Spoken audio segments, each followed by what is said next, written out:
Welcome to Majestic Mayhem. I'm Death Dealer, And I'm Pink Pickles.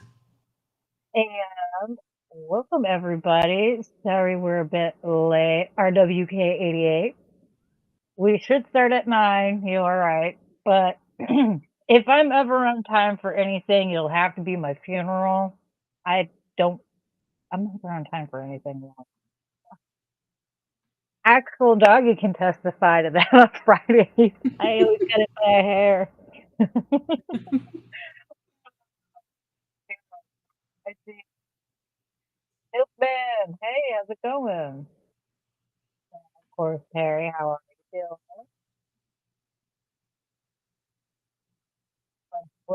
Because I'm staring at a screen farthest away from me, making life difficult. Frank, I think See, that's based on my camera angle, I'm like sitting on top of my monitor. I'm ready to see everything. well, for those that don't know, I'm using my husband's uh, desktop this week. Um, he took my laptop to a convention and hasn't put it back yet. So I'm back here, but his setup's a lot different from mine. I only have two screens. He has four. So, and of course, the one that's farthest away from me is the one the chat wants to pop up on. So I could probably move it, but I don't want to mess with anything at all. Frank and I discussed this. Someone else's setup is always more difficult to mess with than your own. Yep. So, not to mention, I don't need him upset about me breaking something because I probably would. That's why I don't drive his car. People who have multiple screens swear by it and say that it's the best thing since sliced bread. So I now have two monitors at work because they told me I had to have it and I would love it. I don't hate it, but I only use it like 1% of the time. Like I don't know. It doesn't. My monitor's so big, anyways. I could just do split screen. I don't really need multiple. I don't know what I'd ever do with four monitors. I don't know. I think this is more an ADD thing. Um, I'd swear my husband has it and was just never diagnosed. So it could be that. It could just be men who like to do 100 different things all at once and see all of it going. I don't need this many screens for anything. True, because one of them came back and said that they went to the DMV and the person at the DMV had their monitor regular, but their second monitor was turned vertical. Mhm. And they were like, that's the greatest thing ever. So then they were telling me how they turned their other monitor vertical. So they have a horizontal monitor, a vertical monitor, and then they open up their laptop. I didn't even ask what you need a vertical monitor for, what you're putting on it, because I don't really care. But like they made sure to come back and tell me how this was the greatest thing ever. And I was like, well, I'm glad that you saw it. I'm glad that you're having fun. Not for me. Yeah, I can't honestly say that I would use. No, I'm still trying, like I said, trying to get used to the two screens, and this is too many. This is Yeah. three Well, too like you many. said, of course the chat has to be on the furthest away screen, so you can't see it. God forbid that that's like the one that's close and big font and everything. Yeah, exactly. I got a screen next to me here. It's like it is the biggest one, and I would love to use that one, but it doesn't work out that well. Oh well, it's fine. I'll be back on my computer soon enough, and he can have his Yep. nightmare setup. Okay. His video wall back.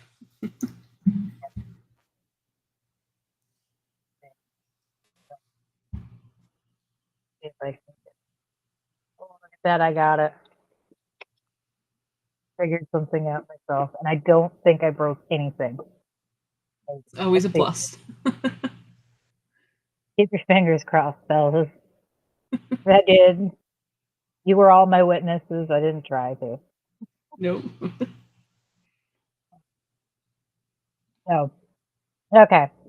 Now, Miss Pinky here came up with some amazing topics, I have to say.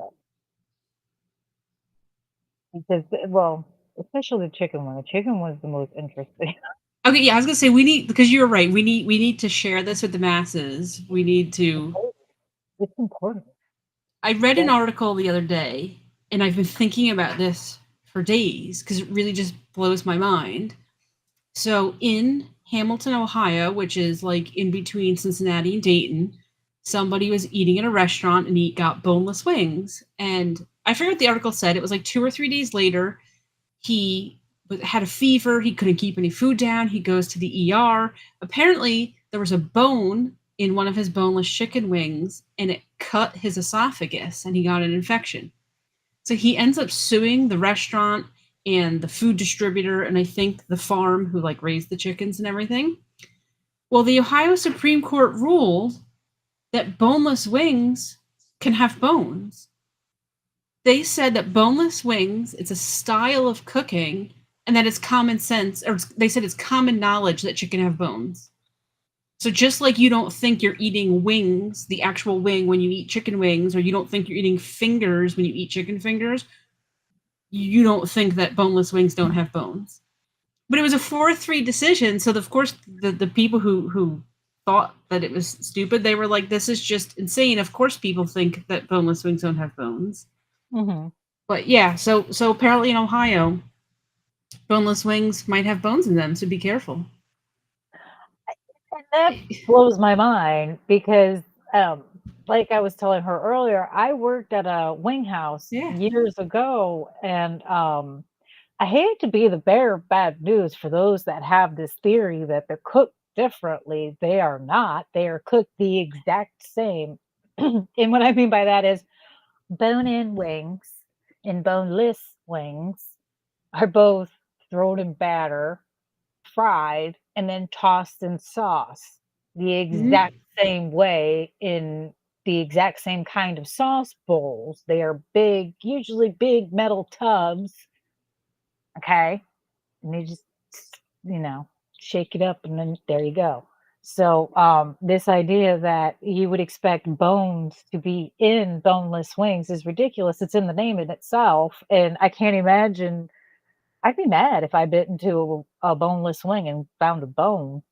Yeah, and the guy got, I mean, he got seriously injured. I mean, I have no clue how they repair a teared esophagus, teared, a torn esophagus, I guess is the word. I Yeah, don't know how on earth you repair that, but like, I'm sure that that was painful. It costs a lot of money. And just to be told that, well, it's common knowledge chicken have bones. Well, I know, but that's exactly why they're marketing them as boneless, right? Like that's, to me, their ruling proves the point. yeah, Yeah, see, look at Frank in the chat. As someone who subsides only on boneless wings, he has to be more cautious. He does every time we get together. I don't even have to ask him what he wants because I already know that he wants boneless wings with mild sauce. I already know his order. I Yeah, would. so if we're ever in Ohio, there could be bones in it. We I don't. wouldn't. Who knows what you're gonna get?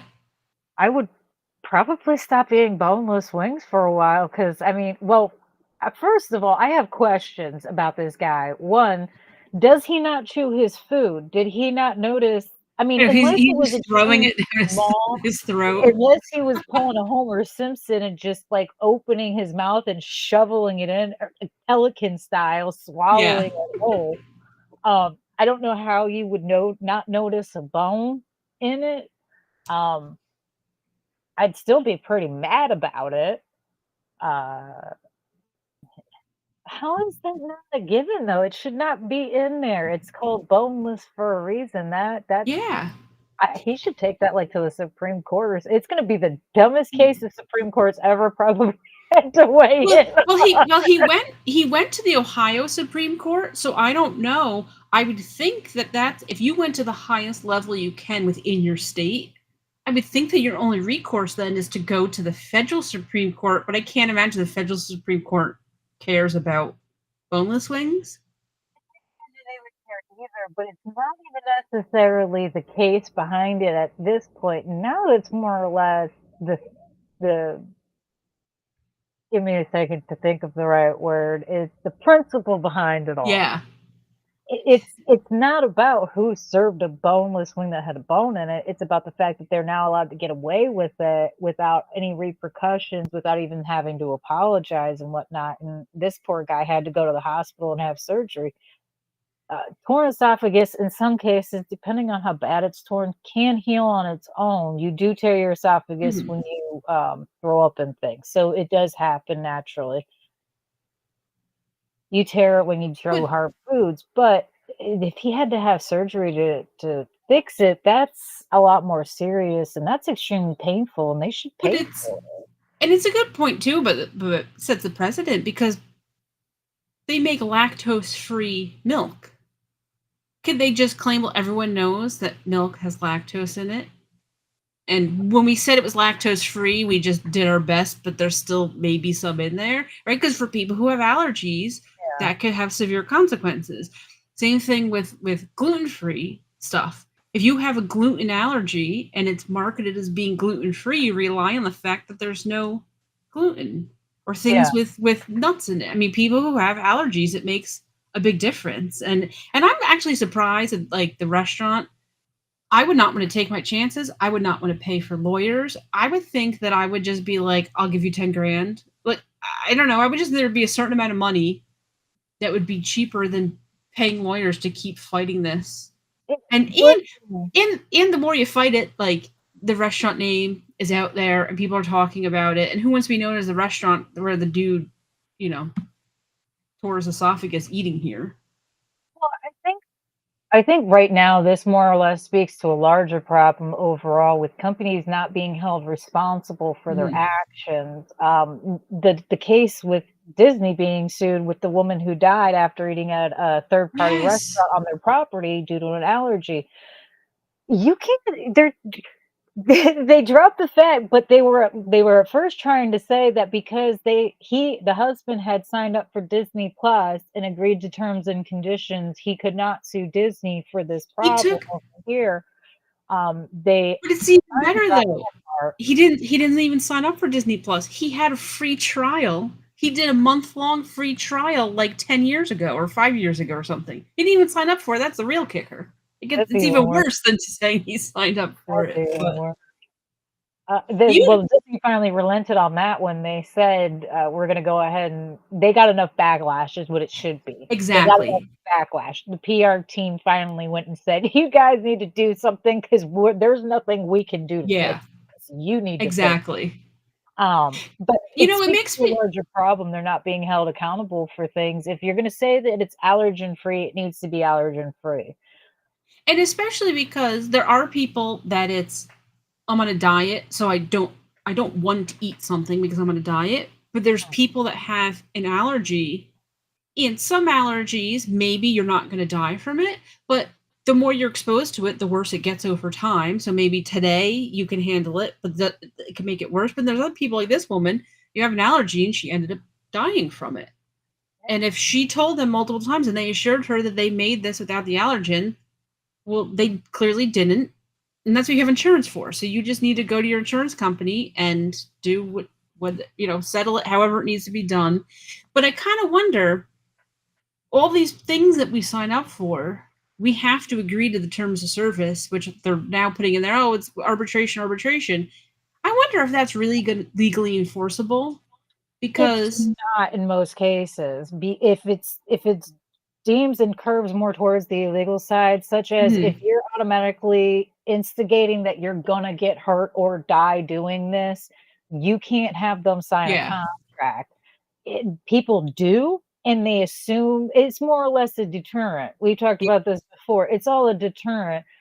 Does it uphold in most cases? Absolutely not. It's just like if you have someone sign an NDA, but then you turn around and do drug deals in front of them. Once you expose the person who signed the NDA to illegal activities, that NDA is null and void. yeah. Period. So I'm honestly surprised more people don't come forward with information after fired or whatnot because those NDAs aren't enforceable most of the time. A lot of contracts aren't as enforceable as people would No, love to and a expect lot them to be. and a lot of times you don't have a choice but to sign them. And I know that you can make the choice to say, well, I am not going to sign up for Disney Plus. I am not going to go to a Disney park. Like, you could make that choice. So I don't know where the line is between did you have a choice to sign this or not. But I know, like, because they always say, like at your job, if your job tells you, well, you have to agree to this in order to log onto your computer. Well, that's not enforceable because they're making you log onto your computer. They can't then just, they're forcing you to agree to it. So I wonder, for all these things we're signing up for, if somebody fights back, is it really legit or not? But so Perry put in the chat, he remembers a lady at McDonald's who wouldn't give the Monopoly pieces to kids back in the day. I read earlier some kid who won, I think he might have the $1 million piece, but he was a kid, so he had his mom claim the prize for him. And I think the kid, like, his mom spent all the money, and I think, like, his mom and his brother was involved somehow. And, like, this poor kid got the winning pieces from eating McDonald's and got nothing from it, and his life is, like, in shambles now. Like, he ended up having a horrible life, which is obviously not directly related to the fact that he didn't get his McDonald's money, but I'm sure that had the potential to change his life. But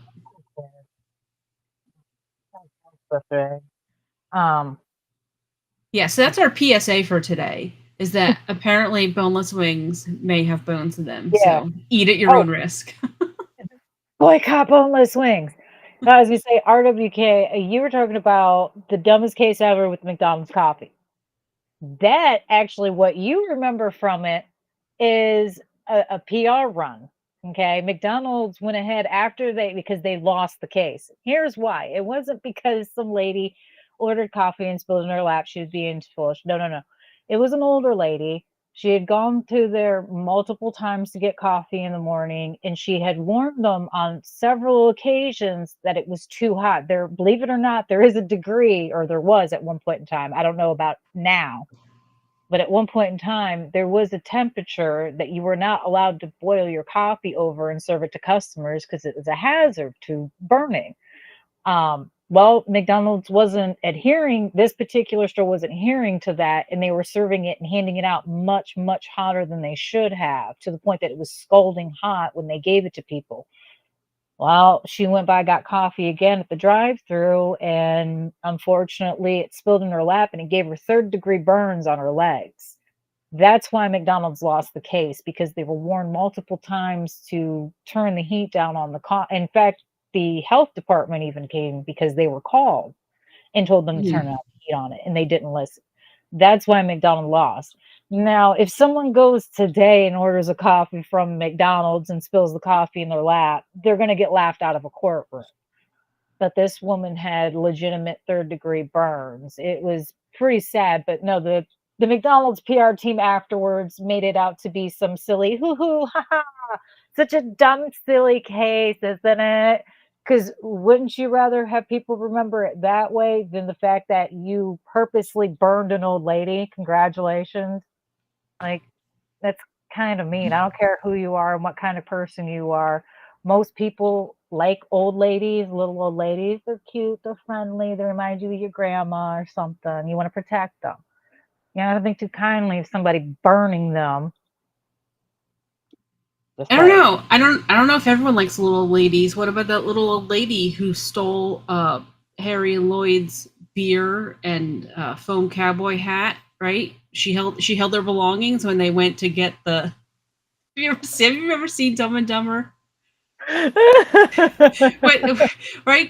They're carrying around a case of beer and they've got like all these toys. That's what they blew all their money on, and then they wanted to get a newspaper from the little. Little things you put the quarter in and you open the door to get the paper. And there was this little lady in the electronic scooter coming by, and they asked her to hold it. And of course they like gave her a backhanded compliment, and then she totally zoomed off and stole all their stuff. Can you blame her? How dare you? These little old people are gangster, man. Nothing worse than unsuspected gangster grandma. I don't know if you've ever met one. They are vicious. Savage. Exactly. Ronald could pay the cash. He's got plenty of money. Yeah. So our other news story out of Ohio that we have, same state, but completely different topic. right? I need answers. I have questions. So if anyone knows somebody in Ohio or is in Ohio, please contact me. I Yes. got questions. So I found out, I just read this like an hour ago, and Dayton, Ohio apparently has the second largest population of, they call it a vampire coven. So I guess a coven is just a group of vampires. So New Orleans is number one, the highest population. So Dayton has the second largest coven of vampires, which I don't know. I kind of think that they're making it up and just who's going to question them. Who knows whether they do or they don't. But in 1994, some guy went missing. So it's a fact this guy went missing. He was never found. He was declared legally dead. I think it was in 2002. But there was a Netflix documentary that was supposed to come out about this guy, and it just got canceled. So it turns out that this guy got off the bus and he went to a bar that's well known for being a vampire bar. A retired cop says that he was working undercover at the bar and that this guy was beheaded and that his head was sold at the vampire bar. Like inside the bar, they sold the guy's head, and then they took his body and hid it in an underground tunnel, which you could access the underground tunnel through the bar, which, I mean, this is just bizarre. I don't know. So half the people say that this is just, an urban legend because they say that when you're in tunnels, which again, who in Dayton is going in tunnels? I have no clue, but they're saying that they see some headless dude asking for help. But they're like, well, is this an urban legend or is this really a legit thing? So there was going to be a Netflix documentary all about these vampires in Dayton and this guy, and now it got canceled. So the family's upset. I don't think they necessarily believe any of this. They just want people to look into the case so they can find out what happened to their loved one. But I was fascinated. I had no clue that Dayton had that many vampires. I also didn't know they had underground tunnels for that matter. I got questions. Why are there underground tunnels in the middle of nowhere? Because aren't there like a lot of fields and things in Ohio? Isn't that Ohio's thing, like fields? Dayton's actually a pretty good sized city, and they used to have in the late 60s, early 70s National Cash Register, which most registers that you see in people's businesses, they're all made by National Cash Register, which used to be headquartered in Dayton, and that's where the factory was. So they used to have 3 shifts of 30,000 people each. I mean, the factory, the cash register factories, 24 hours a day were going. I mean, it was big business. They actually had, little fun fact about Dayton, I think it was at World War II when they had the code breaker people. All of that happened right there in Dayton. So Dayton is actually a city, but it was traditionally a manufacturing city. But I don't know why there would be underground tunnels. There's no subway or anything out there. A lot of houses in Ohio don't even have basements. It's very rare if you would have basements because of their water table and their frost line and everything. So why on earth would there be tunnels? I don't understand. And what are the odds that like there's all these tunnels for whatever reason they may be, but you can access it from this random bar has access to a tunnel? I want to know how many people are in these vampire covenants that Ohio of all states. I mean, don't get me wrong. It can have a big cities and what have you, but that is the most random subgroup to like pop up. Now, if they said like, I can imagine like if they were like, oh, we've got the largest group of like heavy metal, music lovers, or we've got the biggest, we pop out the largest number of screamo bands. Okay, makes sense. You're the middle I know, of but nowhere, vampires? scream. Vampires, though, in like fields and stuff, that's kind of like saying Florida should have a real large coven of vampires. It's called the Sunshine State. It's kind of an oxymoron. But I digress. When you tell me other places that it doesn't have as much sun and things and isn't known for growing things. It is, and even though Dayton is a bigger city in Ohio, it's still not a giant city, and it's still The city's got its own little area, and then just outside the city, it's corn. Like you drive 10 minutes and you could be in cornfields. It's not like it's this huge, developed, gigantic urban area. It's like small little pockets, and I don't know. So of course I saw that, and I was just fascinated because, yeah, why would you think that there would be that many vampires in Dayton? Like I'm sure there's a couple dudes who get together on the weekend and claim they're vampires, but there's that many? I don't know. And there's a vampire bar? What constitutes a large group? Is it because there's only 10 of them? Vampire club? There's 2 vampire clubs in the whole country. There's one in New Orleans and there's one in Dayton. So Dayton gets number 2 by default. What I was leaning for, it's like, I mean, what constitutes them as large enough groups? If Ohio's main claim to fame is we have one vampire bar, how many people can you really fit? I mean, even into some really large bar. I've been into some bars that are huge.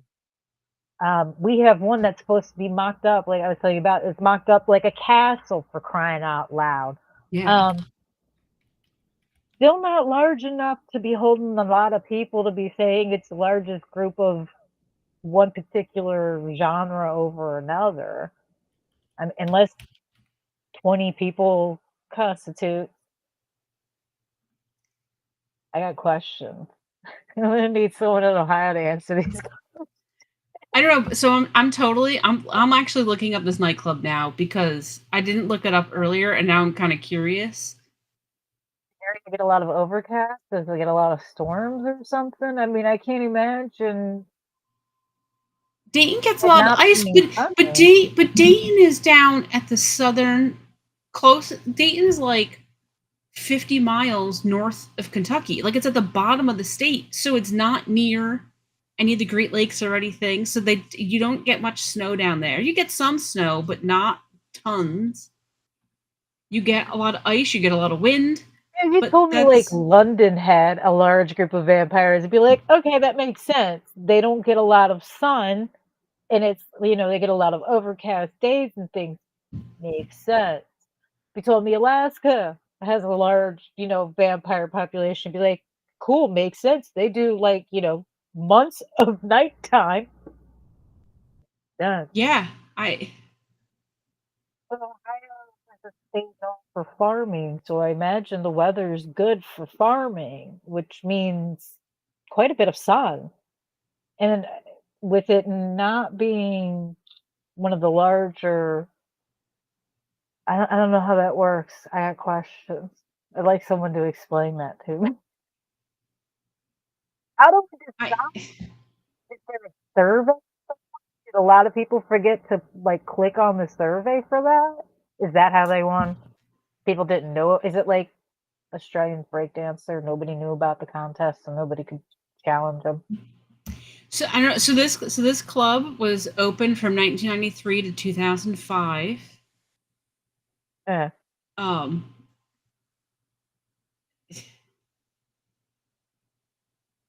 want someone to give me the address. I just want to see where the heck this address was. I don't know. I'm with you. I think that just like a few people claimed that they were vampires, and they were like, "Oh yeah, we have so many of us." Because like I said, who's ever going to know if they're telling the truth or not telling the truth?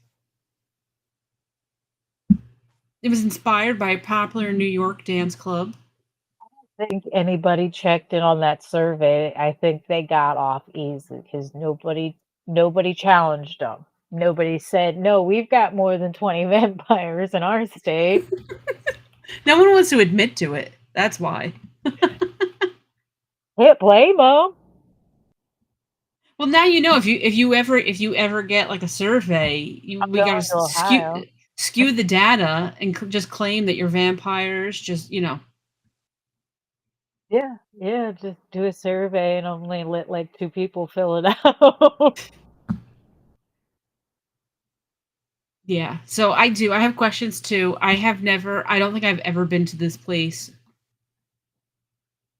I'm looking at Google Earth right now. I don't know. They had photos of reunion, and there were people like whoever you're picturing in your head on who goes to a vampire nightclub, those people were at the reunion. I'll just say that much. But too, it could be like, yeah, like you said before, all the goth kids just kind of got together, and this is their place to hang out. I don't know. Now, I mean, I could be completely wrong. I feel like in Ohio, what happened is a lot of teenagers got angry and bored and had nothing better to do. They were like, you know what? We're vampires this week, guys. Yeah. We're next week.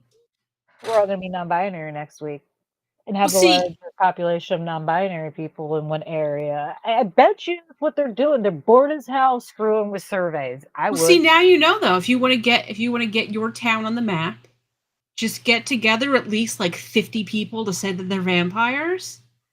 Take some photos and claim that you have this bumping vampire coven. No one's gonna know the difference as long as you have a bunch of people in the photo, right? Oh my god. I can't. Can you imagine walking into that club on accident if you were in the area for, let's say, college game or something, and you were visiting or something and just happened to walk into the wrong. Okay, so in college, my friend, what for her bachelorette party, we went out to the clubs.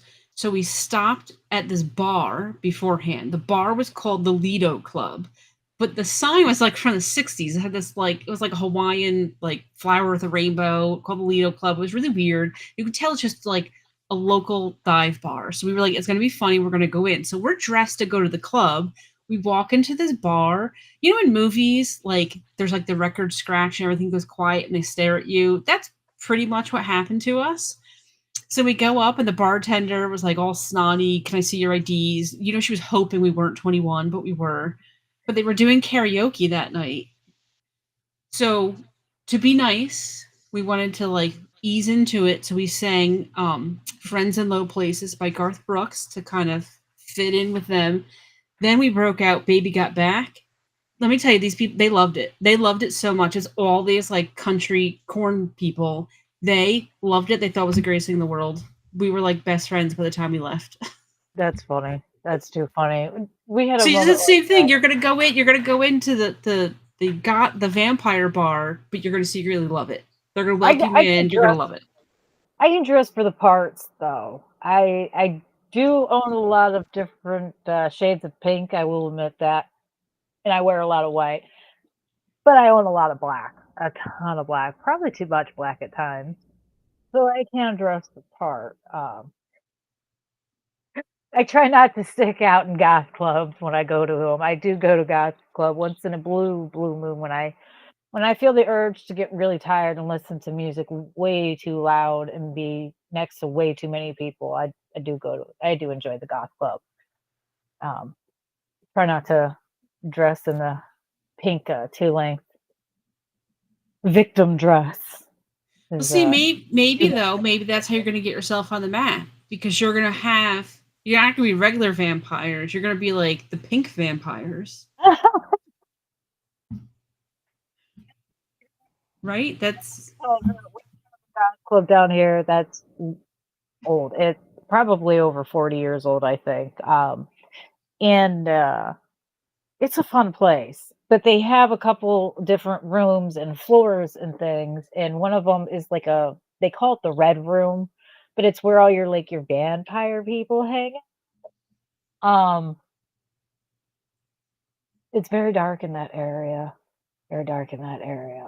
I don't like people touching me, so I don't like going in that area because everybody always wants to like come and touch your arm and like they're not doing it like to be sexual, I guess you could say. It's just more or less like they're being like friendly, like petting you type. I don't like to be touched though.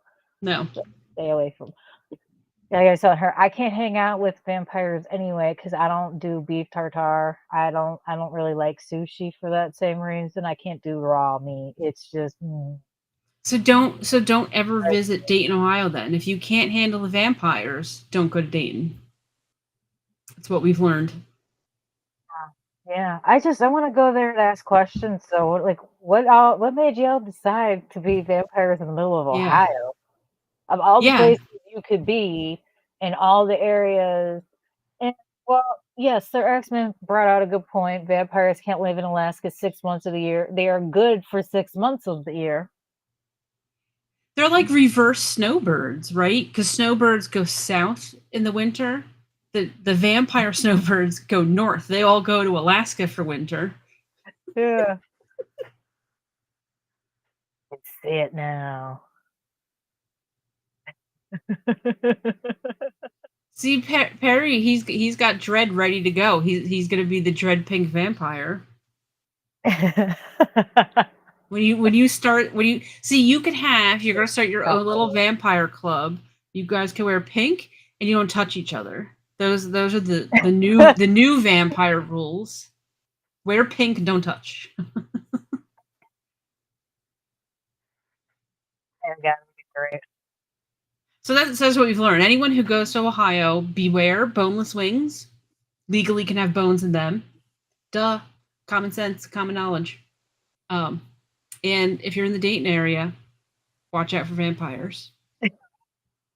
And apparently, don't go to the underground tunnels that I guess are all over Dayton. I don't know how you access them other than through the club.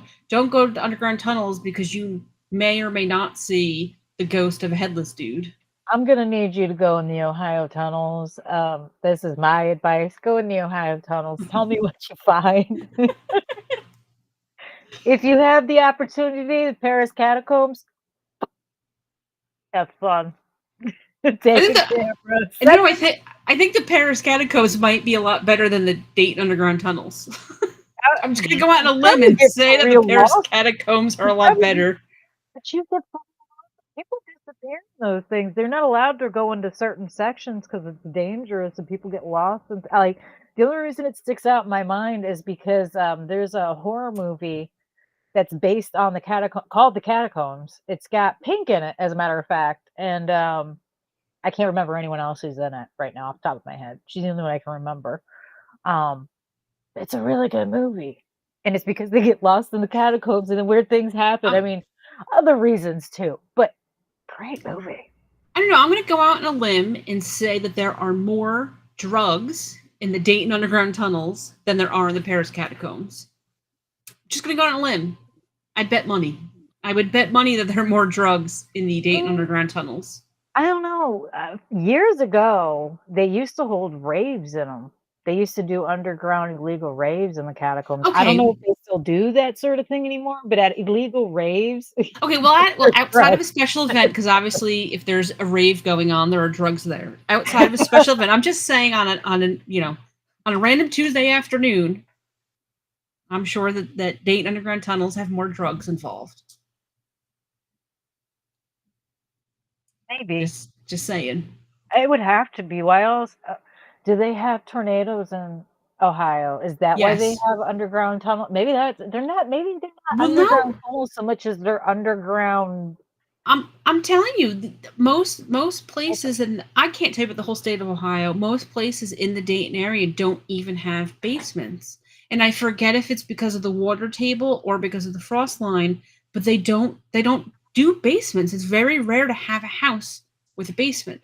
And even though tornadoes hit that area of Ohio quite frequently, they don't hit the actual city of Dayton. I'm going to say 2 years ago, maybe there was a tornado that came from the north side of Dayton that was pretty bad. But like downtown Dayton doesn't get hit with tornadoes frequently. They're in the area, but I don't know. Now I need to Google this. I don't know why they'd be there, other than to stuff bodies for. Okay. Oh, so there's a national cash register underground tunnel system. Is that what this is? But this makes it seem like it's probably left over from one of the wars. They were probably like moving artillery or something. Okay, so there's tunnels that connected. So at the National Cash Register campus, which is now owned by a university, there's tunnels there, but it just connected the buildings. But that is not in downtown Dayton. That's like on the outskirts of downtown. Michigan has more basements than Ohio. Yeah, Are I you know that. is that a fact, or is that like, or is that a like football thing we're I talking don't. about, right? Because Michigan and Ohio with their whole football rivalry, right? Yeah, oh, I can't even pronounce the word. They I don't can even like tell you say right each other's now, names. most houses in Michigan do have basements, and they are as large as the house themselves usually. They're usually Okay. quite deep too. You're Yeah, I can't really some dude think has of he's got a YouTube video. They discovered a hidden abandoned underground tunnel near downtown Dayton.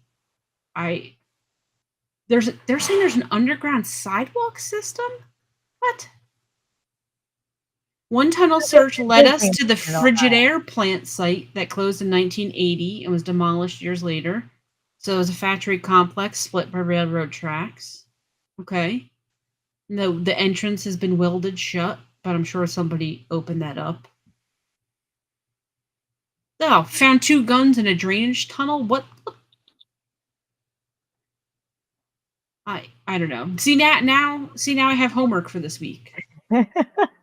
I have to go explore underground tunnels in Dayton, Ohio, because Find I'm out why curious. they have them. Let me know if there's a definite reason why they have them. Like they were like, oh, in World War One, we were moving, I don't know, feathers and tar. Well, like I said, the code breakers. I think it was the code breakers. They were there, but they were like more towards the National Cash Register campus and not quite downtown. They would. I don't think they would have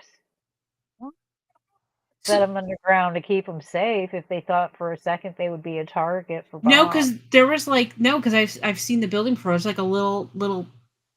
It looks like a shack basically. So it was hiding in plain sight, as everyone could see it, but it, no one knew what it was. It didn't look like it was anything. But even if there were underground tunnels, would be contained there, not through the downtown. I don't know.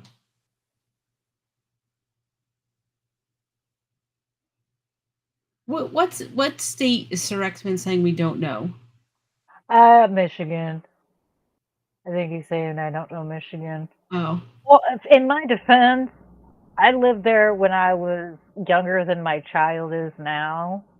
I've lived in Florida for longer, so and we don't have basements here at all. Except for like every once in a while, you'll find a random ass house with a rich person that owns it because they are not a good thing to have here. But I went that's to Michigan. I think I've been to Michigan twice. I went to Holland, Michigan, and I went to this is when I was a kid, and we went to some random beach, and all I remember about it is there were tons of dead fish. So we had like we still went swimming. We still went swimming. You had to run through like 15 feet of dead fish to get out to the fishless water and swam. Why on earth my dad let us swim there? I don't know, because something killed those fish, right? Like something was not right. Here we were swimming in it. I don't know. I mean, we're both still alive, so obviously it wasn't completely tainted. But I mean, right? Like, why would you let your kid go swim in that? But we did. We just ran uh, through the dead fish. It was that wasn't gross, but it was an fun. uncommon thing. That's not an uncommon thing in Michigan. I would not let my kids go swimming there anymore. I wouldn't go swimming there anymore. But when we were kids, yeah, it probably would have been a little better for us to be in the waters than now. Um, my grandmother used to live on an island over there, and Okay. in order to get there, we had to cross this really long bridge. And I always knew when we were getting close to the bridge because the smell of the water, it was like copper. I can't even really describe it other than it just had like a coppery scent to So it. was it a dead smell from all the And it was just, dead oh, fish? I've never smelled anything like it since. And if I smell it to this day, I know exactly what it is, but I can't describe it and have like my mom, I could talk to her about it and she knows exactly what I'm talking about. Anybody else, it's like they have no. Even with my brothers, I try to talk. They're like, I have no idea what you're talking about. I'm like, I don't know how you guys didn't remember. Like that did not stick in your Yeah. mind. That was Yeah. Bridget Long. Oh Isn't it god. crazy though that like the smell sticks with you? I can smell Cargill who processes corn. I don't know, something they do with it. They must, I don't know if they liquefy it or something they do when they process it. You could smell it from miles away. The wind would blow the right way and you could smell the Cargill plant from whatever they were doing. And it's kind of gross, but I can like thinking about it, I can like taste the smell. It's disgusting. I hate it. But you could tell anyone who's been near a Cargill plant knows exactly what that smell is. No, there's a couple of Yeah. plants over in Michigan still, and you once you've been by there, you know what the smell is. You don't forget those Yeah. smells. Like, I'll never forget years ago, Universal Studios for Halloween Horror Nights. You guys are gonna love this. This will tell you the humor of someone who designed the house that year, had their information together. Um, they did a haunted house in a sewer where the whole story was this sewer plant had dangerous chemicals and toxins and whatever, and it leaked into places it wasn't supposed to, and things got into it that wasn't supposed to, and creatures mutated and were carnivorous and eating humans. On the outside, they had a big sewage sign for Michigan. It was Wyandotte Sewage Company, which is in Michigan, which is a real plant. Not a Flint problem, Flint, Michigan type problem, but it's a problem. And my mom and I stood there for about 20 minutes laughing hysterically, taking pictures of it because we couldn't believe it. We were like, "Are you kidding me?" No, this is someone's got someone knows. Someone knows is making a statement. I Yeah. don't know if it's gonna go over. I don't think many people are going to actually, because Wyandotte, the name Wyandotte does not sound like a real place. And the way it's spelled, it does not look like it's the name of a real place. It's spelled the way it sounds. So Wine everyone else just thought it was just a random made up name. thought it was a made up name. And the people behind my mom and I were like, what is going on? What's so funny? Why are you taking pictures of it? And we're laughing hysterically, explaining to them, this is a real sewage plant. This is a real place in Michigan. Like, this is hysterical to us Yeah. because we know where it is. You guys won't find it that funny, but we do. Yep. And I can't believe nobody ever, I've never heard anybody else mention that. And it's like, I don't know if we were the only ones who noticed it and look at small details at things. You know, That, whoever set that up though was so excited to put that little Easter egg in there. They were like, "This is the funniest thing ever." They were so happy. oh, yeah, they snuck a few in that haunted house, Yeah. actually. My mom and I were laughing hysterically. It was like, this is, whoever did this knows what they're doing. And they've been to Michigan. They've been there. They know exactly what they're doing. They're making fun of the plants, and I can't blame them. I would Yeah. too. It stinks. They stink. I hope chocolate factories smell better. One could hope. I'd like to visit the chocolate factory in another state sometime, but I I've been can't to bring Hershey. I've myself to been it. to Hershey. I've been I'd to, like to go to Hershey 'cause Pennsylvania. yeah, I heard it's huge. I'd like to go there, but I can't get over the smell of factories in general, and I'm scared that the Hershey's factory is gonna smell like that, and it's just gonna ruin chocolate forever. I don't remember it having a distinct scent. That's good. That's good. Although, so which means it didn't smell all that great, but it also means it didn't smell that bad. And that's really the most important part. Is yeah, you don't want it to smell disgusting. So, I don't know. Been to the Oh, Crayola factory that did not smell like crayons. that's Disappointingly, a but bummer. yeah, it should That's have. a huge bummer. They're supposed to smell like crayons. If they don't smell like crayons, it's not Crayola. Disappointed Marines everywhere learning that fact. Um, I don't like that. Oh, so Earthfit says Ohio does have a lot of homemade bomb shelters. You know that I totally believe that. I don't know if you're just joking or if you mean that. Oh, I has a lot of homemade bomb shelters. I totally believe it because I think that there's a lot of. If you told me there's a lot of people in Ohio who are like waiting for the zombie apocalypse to happen and they're prepping, right? You've got a farm, you've got Mhm. I don't even know how much corn the average person has. Do you have 50 acres of corn, 100 acres? I have no clue. You have a lot of acres of corn. You could totally have an underground, like, you could build your own little underground neighborhood and no one would ever know, right? That's true. Maybe they go down to Dayton, go down to the vampire bar, have a few drinks, get inspired by all the underground tunnels, go home to their farm, Are and they they're playing? determined to build their own underground vampire tunnels. I was Maybe gonna say, that's are what they it playing? is. Maybe they're just playing in the tunnels. I could play vampire in the tunnels. That'd be Yeah, great. Someone needs to find. I need tunnels. Damn it! Someone needs to build me some tunnels down here. I'd love to go play hide and go seek in I some don't know. tunnels. Hey, manhunt. It's in tunnels. That'd be awesome. Doesn't Florida have, instead of tunnels, they just have sinkholes? Yeah, we're not going I, that w- thing. So that's dangerous as I well. would I would not build a tunnel in Florida because I'd be afraid that I would get too close to the sinkhole and just, yeah. I want to say almost 3 years ago, a house 2 blocks over and about 3 blocks down, a house legitimately fell into a sinkhole. Oh my god. See, I'd move. I'd move. If 2 blocks from me that happened, I'd move. Anybody, any geologist will tell you that Florida is nothing but sinkholes. If you haven't fixed a sinkhole, you're going to have one eventually. It's just a fact out here. I've come No, to the, thank you. I've made people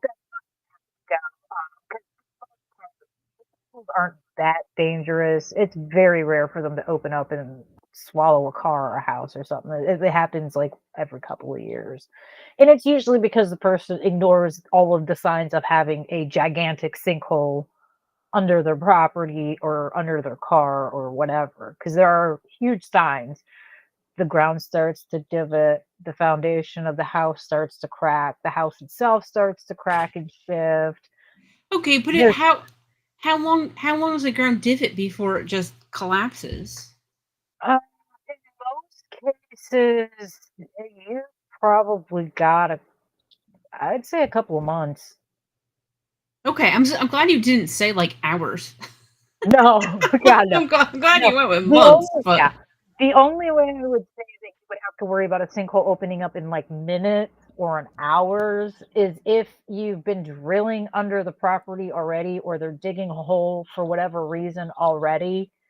Then in that case, yeah, I'd be concerned it's going to open up and swallow whatever, because that's happened multiple times where they're digging holes for a foundation for a giant building, or um, digging for a retention pond, and you dig too deep, too fast, you hit an air pocket. Sorry about your toy, but it's getting sunk to the ground.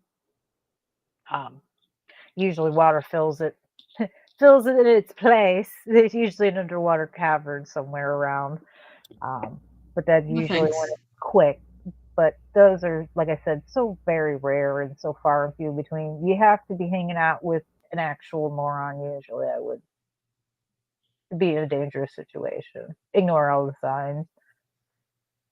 Well, it's good to know because I always just thought that like they just opened up one day, like that dude who was sleeping in his house that ate his house, and the guy got ate.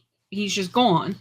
But you're saying that if they would have paid attention, there were Yeah, probably signs within their house that they just un- ignored. yeah. Unfortunately, but it also happens because people tend to think when it comes to like a crack in the wall or something, they'll think, oh, the house is just settling. I hate to be the bearer of bad news, my guy, but your house is built in like 1978. It's already done settled. If it's cracking in Yeah, 2024, you got a problem going. it's settling because the sinkhole's opening up. Yeah, if your tile is cracking and popping, you've got a problem going on. You can't just ignore it. It's not your foundation settling. There's a problem.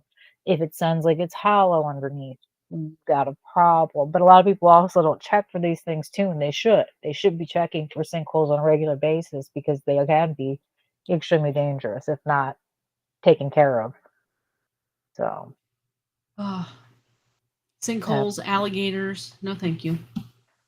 That's why I can't live in Florida. We are the Australia of America. Yeah. No, I'm just kidding. She just got way keep that over there. I don't want anything to do with that over here. They got spiders larger than my head. We don't have that problem. We have crocodiles and gators. Everything It's in only Australia kind wants of to kill you, for the right? most Like part. everything does. And they Yeah. just act like it's normal. They're just like, oh yeah, be careful. They had the war with emus, I think it was. Yes, yes. You had a war with birds, dude. Levels of insanity can never be matched that you people have with whatever it is you're fighting, whatever animal you're fighting with. I'm gonna say that you're probably right and it's wrong. Don't be on the but in that case, Well, I don't know how you go. I don't know how you go to war with them. I don't know. the I don't get birds. Australia. They have these birds. I can't remember what they're called, but they have these birds, and during mating season, they legitimately attack people, and they're Oh like they have gosh. the memories of crows and will like look for you to attack you. Severely injured people with head injuries and things. It's like you got to check your shoes for spiders, whether they're inside the house or outside the house. You've got to check Yeah. for snakes every time you turn around, including when you go to the bathroom. Yeah. Do you have any idea the amount of anxiety I would have? Imagine, if you will, really having to take a piss. And I don't mean like any piss. I'm talking like you've been holding it for too long. You're about to sneeze and unleash piss. Everybody's had them. You get it in traffic or whatever. You get home, run into your toilet thinking you're safe. You open that lid because I think you're supposed to close the lids in Australia to keep things out of your toilet. I would hope that's Oh how it God. works. I close my lid regardless because I don't want to drop something in accidentally. But I digress. You open the toilet to see a snake, like a python or something, staring you in the eyeballs. In case you forgot, you still have to piss so bad. Well, I don't Even know if you do anymore after you open the lid and see that. You might not have to. It may be on the floor. like that. Like, do you call a plumber animal control? A maid? They're Australians and they're used to it. They probably just put like a dish glove on and grab it and throw it outside. I don't know, right? They probably doesn't even phase them. Do you just flush the toilet and so they go it down through the I have no clue. Get used to that. I don't think I lived in Texas for a little while and I had to check my shoes for scorpions and I was not happy Oh about that. gosh. I Oh had to check my bed for scorpions. I was not happy about that. If my aunt had told me I had to check for snakes and spiders and everything else, I would have lost my mind. I would have left. I would have been like, all right, that's it. I'm out. Like, Texas was fun and all. It's a cute state for a minute. I'm done. I'm, again, I live in Florida. I don't have to check my shoes. okay, you don't have to check your shoes, but apparently you have to check your house and your driveway so you don't sink into the earth. That's not even necessarily you go check. Right? You just walk around and listen for if it sounds hollow or not. I mean, that's just, I don't even really have to try for that. Meh. Hurricanes are more of a problem than concern, and even then, that's laughable usually. Yeah. I've been dealing with those so often that that stereotypical joke of Floridians going to the liquor store for hurricane supplies. Yeah. Make sure I have some water, but I always have water in my house anyway because I live in Florida and it's hot, and you should drink water. Everyone should drink water.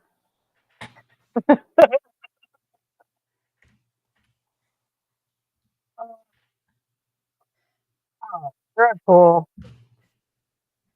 You can read RWK's comments. They're for you. Sinking sand, build your house on solid rock. I wouldn't build my house on solid rock though. That's just gonna sink faster. I'm not gonna know if a sinkhole's down there. Well, no, you got to put like pylons. Is that what they're called? So it like goes into the rock, so that way the whole ground could wash away, but your house will be fine because your house is on posts How long does basically that into the rock. How well does that work for the houses on the mountains in California? Because if I can recall, a few of those fell like last year or Oh yeah, they just something. wash right over the So edge. I'm just saying, how well does that really work long term? And is Well, that something I should try? No, probably not. as long as you're not on the mountain, but Florida probably doesn't even have enough bedrock, or the bedrock might be too deep. I don't think that the average house would be able to even be built on bedrock. I think the soil's too sandy. Probably hit an underground cavern before I'd hit that. Easy. Because I'm, like I said, I'm sure there's one Yeah. around here. So we've got them everywhere. So See, you could turn them into vampire caverns. we have caves. I'm gonna start meetings in a cave.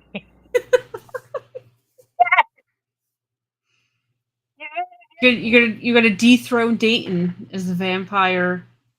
What do you call the second? Because I was gonna say the vampire capital. It's not New Orleans is the vampire capital, and that I believe that. Coming for New Orleans. I'm Yeah, coming for you. New Orleans, you're on notice. They have the Coffin Girls. You can't take that title from them. They'll always have Vampire Central.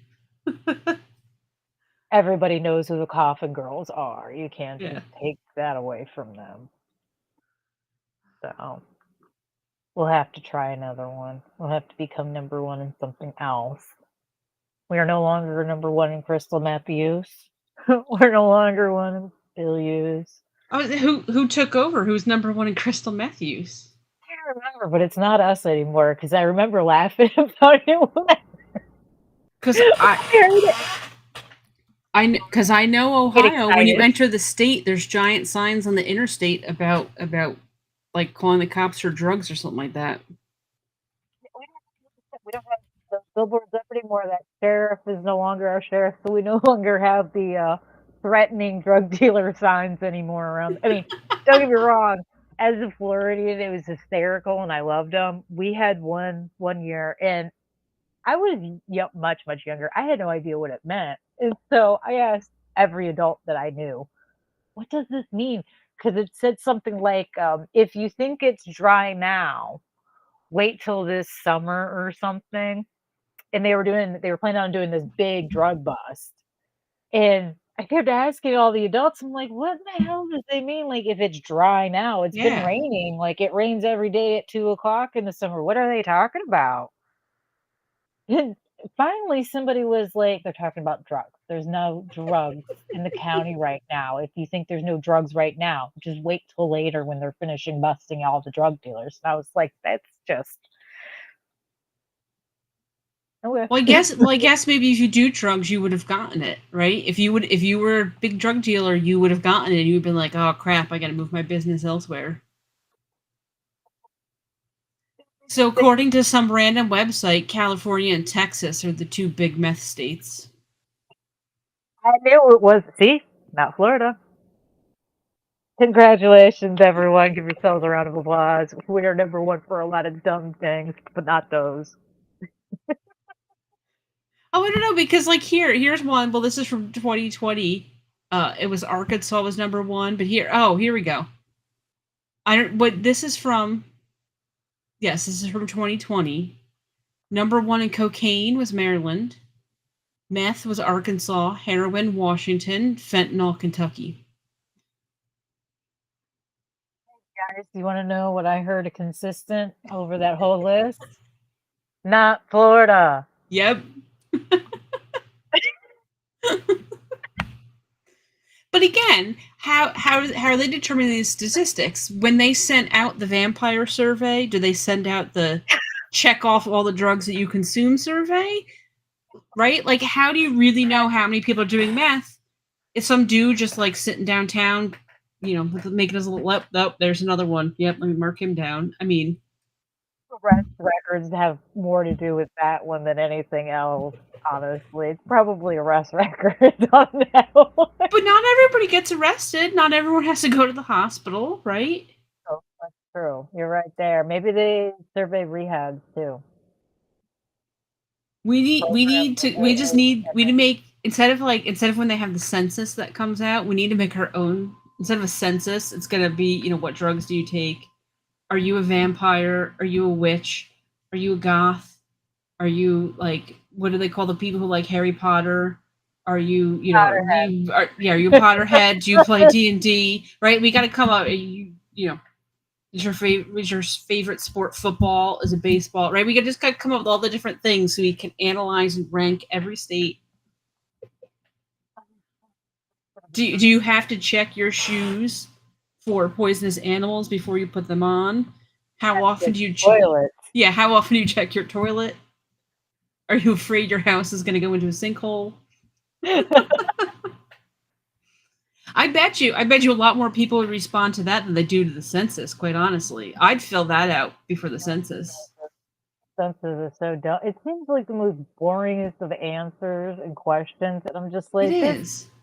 If you're gonna make me sit here for like 10 minutes, because they're not that long to fill out, they don't take long at all. There's only like, what, 10 questions, I think, and it's stupid things, but Yeah. it's like, come on, you guys couldn't think of any questions that are actually interesting that you could get the same answers out But of? that's what I'm saying. Can you imagine you're doing the census and you get to question 7 and it says, "Are you a vampire?"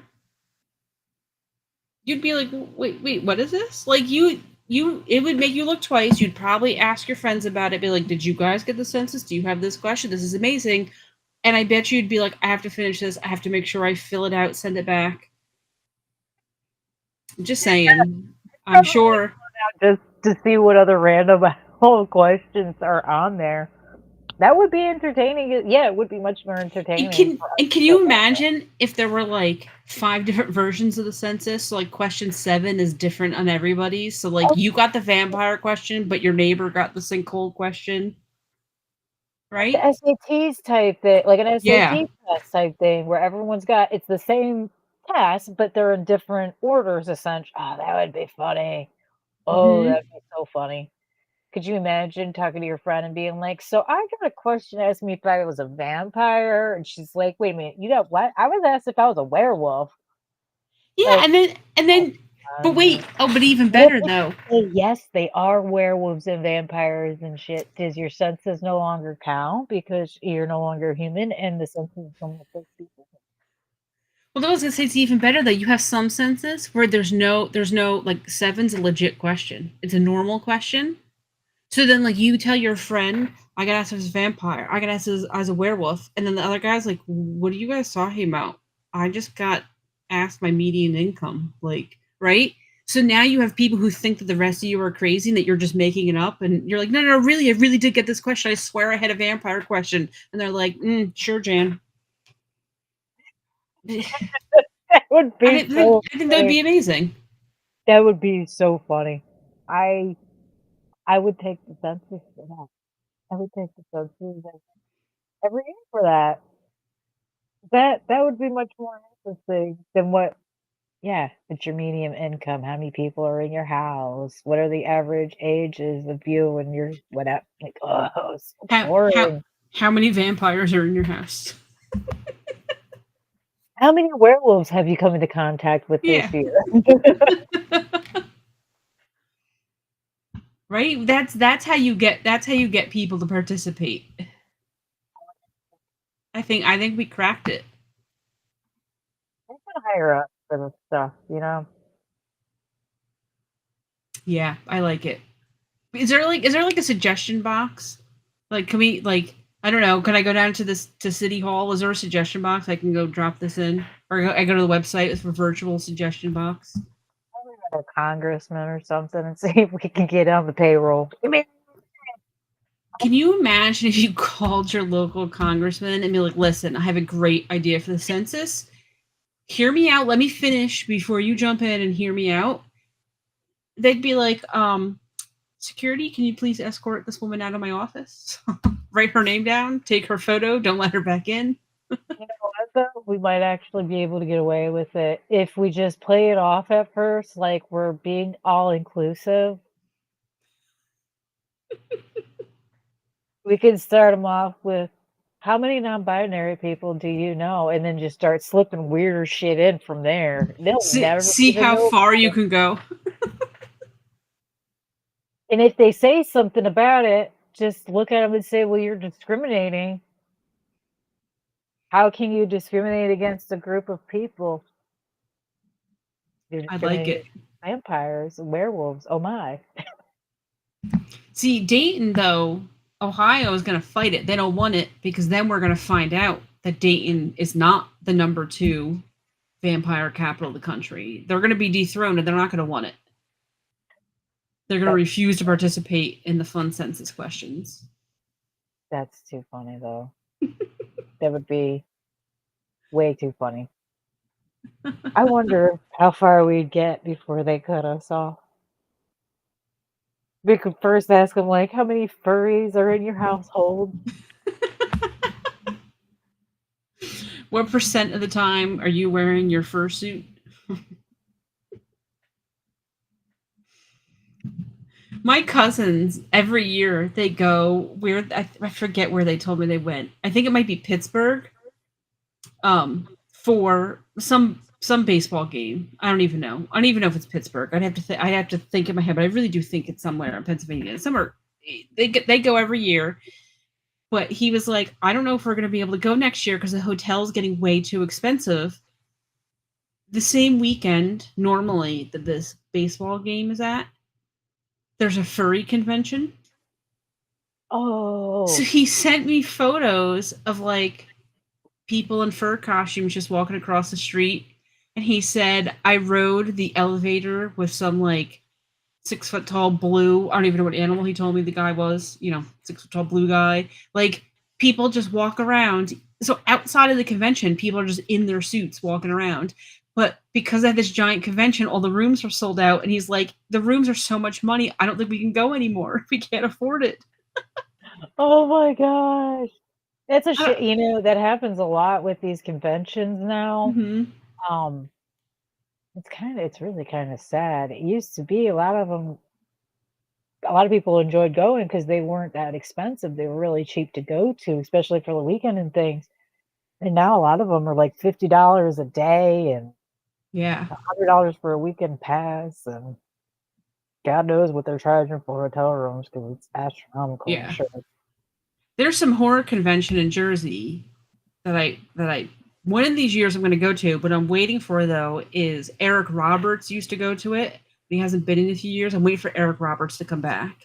So one of our friends normally works at the convention. I'm like, you have to tell me if you see his name on the list. You have to tell me I'm coming. I have to go.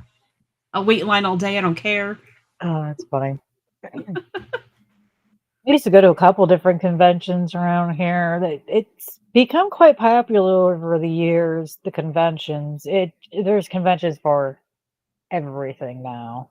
You've got anime, comic, just your overall entertainment, movies, horror.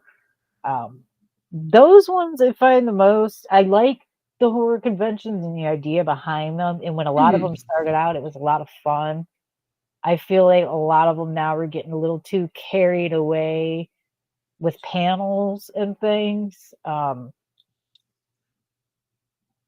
know one of the conventions around me had an issue with people who had already pre-ordered pictures and autographs with particular stars. The lines weren't set up the right way, and they were Mm. taking too long, and people were, instead of getting what they'd purchased, they were getting refunded and all Oh, kinds I'd of. be so mad if I pre-ordered something. I'd be so mad if they were like, oh no, and it was just because their lines were set up wrong. Considering what's the audacity that some of these people have Mm-hmm. to charge, and I get that they don't necessarily get to keep all of the money they charge. They have to pay security and blah blah blah. Yeah. Um, it's still a lot of money for some of these people who aren't really well known for much more than one or two things, and they're charging Yeah. like $100 for a picture. And it's like, bro, you were in Jason versus Freddy and you died in like the first 5 minutes. No one cares. Yeah. I mean, with all due respect, sure people will pay it, but in this economy, you've got to get real. Like I saw there was Mhm. one Jason, a guy who played Michael Myers' stunt double in a few of the movies. $150. Wow. For the stunt double. Bro, you're in a mask. Nobody knows your name Yeah. unless they absolutely love the movie. And I'm gonna be honest, and I'm going to take a turn on one of my favorite franchises right now. I love Halloween. I love Michael Myers. Not all the movies are good. A lot of them are really bad, and he's from the really bad ones. So why would I care to meet the stunt double who played Michael Myers behind a mask in the worst Halloween movie? Yeah. But somebody must be paying it. If he's charging 150, there's people who are paying it. And you know what? They need Jesus. They need Jesus because Yeah. there's something severely wrong there. It's like, why are you charging so much? Yes, see, Milkman, $200 for a photo op. Yeah, I just want to say that wrestlers, because the WWF headquarters is in Orlando, Florida, you can get photos for a lot cheaper than that down here. It's their I would training not pay center. Their headquarters is in Connecticut. well, okay, they do a It's lot of yes, they're the no, yeah, their whole training center, their whole like training thing in Connecticut. It's their headquarters, but it's like it's an office building. So okay, the well, they do wrestlers aren't there. It's the administration people. Triple H is there probably, but okay, they do their tapings down here. They do their tapings, a yes, lot of them down here. They have a large rink or I met I met I met my man Razor Ramon, and I think I paid $20. I don't know, Perry. I didn't have any cash, and I was like, Perry, give me money now. And it was like $20 or $40. I was like, I didn't even care. I would have paid more. I admit, I would have paid more. But I met Razor Ramon. Yeah, it was cheap. But then, of course, the guy who's always with him, I can't think of his real name, Kevin Nash. He was in the photo. What do I care about him? So I made sure to like lean to one side, so that way I could crop him out of the picture. It was great. It worked out. So now I have my photo with me and Razor Ramon, which is exactly what I wanted. about the only way you're ever going to hear of me paying over $100 to take a photo with anybody is if they somehow manage to figure out how to bring the dead back to life and they sink Bela Lugosi into a Dracula costume and prop his corpse up in the corner. Otherwise, I'm out. So how much would you pay for if someone had like a holograph? Is it called a hologram? Right, hologram when you have like when you make the person so like a fake Yeah, person. If they had a hologram and you could take photos with the hologram, what'd you pay for that? $20. It's not a real person. $20. It's a Mm-hmm. computer projection. Yeah, I wouldn't pay more than that to have it on my TV screen at home. I don't know. I'd have to think if I met Eric Roberts, which he's at. So Perry said it's Monster Mania, is what it is. It's Monster Mania in Jersey, but he hasn't been there in a few years. He goes to horror conventions. I don't even like him because of horror movies. I've always loved. I just love Eric Roberts. I'd have to Mhm. think how much I'd have to pay. I'd probably pay a lot of money though. Not definitely not 250. 100 maybe. I'd be pissed and I'd be mad at myself for doing it. But let's be real. I might do it. Over 100, I really don't think so. Because if I'd already be mad at myself for doing 100, I can't do over 100. But who knows? Because if he showed up and he was like it's 150, I don't know. Nah, unless they I don't know. drag out Vincent Price or Bela Lugosi from the grave and prop their corpse in the corner, I'm not paying that much money. I like a lot of actors and things nowadays. I don't care enough to. That's no, no. I can do so much more with $100 that I would much rather do. I'd rather buy a painting, a handmade stuffed animal, 50 tumblers, like anything. Anything. Oh god. It's too funny, but Milfman Hulk Hogan charging $250 for a photo op doesn't surprise me. He's kind of a dick. Just throwing that out there. If you lived in Florida in the 2000s and you were a teenager and went to teen clubs, you met him. Because he took his daughter and his son to teen clubs all the time. And He's just rude. His kids were dicks too. I don't know if they still are, but they were when they were teenagers. None of this is surprising. None of this is surprising. So when I was a kid, I actually had a poster of Hulk Hogan on my bedroom wall when I was a kid. In the red and the yellow. Yep. I That like was like Hulk that was like Hogan. elementary school though. That wasn't, you know. Yeah, I used to like Hulk Hogan, and when I met him, I understood why they said never meet your heroes. It was one of those moments for me, and it was like, oh, yeah, well, now I get it. Now I get it. There should be admired from afar, never talked to up close. I'm perfectly Yeah. content for meeting. Like I love Jensen Ackles and Jared. I can't think of his last name now. The guys from Supernatural, the brothers Sam and Dean. I I've like. never They do a lot of conventions. I love them. I love to meet them. I don't want to meet them. I don't want to actually meet them. No. you don't want to They're get disappointed.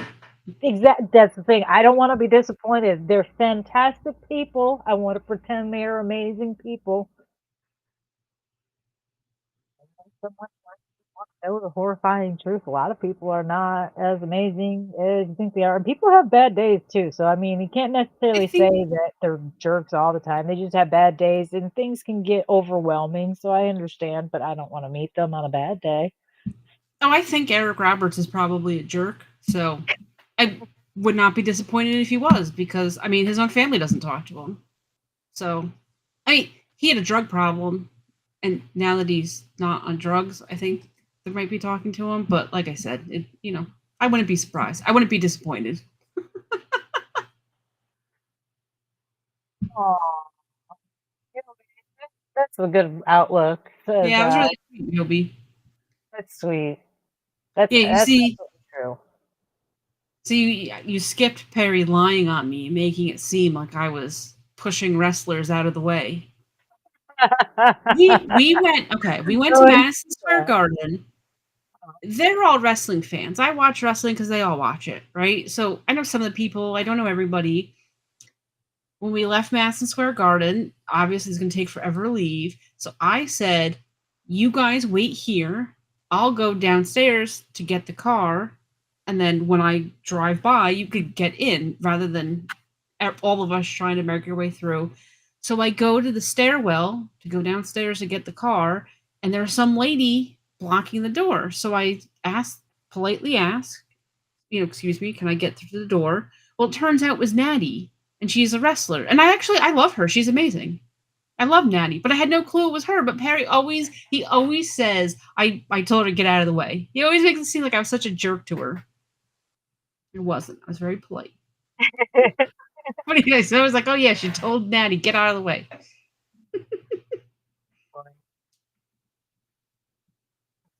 People get run into on a regular basis. Sometimes it just happens, regardless of who they are. We're not always paying attention. Nope. No, but Yobi has a good attitude. It's a very sweet outlook on life. Celebrities more often than not, especially nowadays. Is it just me, or do they all seem to be serious screw ups? I get that I'm not perfect in my own day to day life, but some of this stuff is so disgustingly outlandish. It's like, what is wrong with you people? Are you not on the same planet the rest of us are?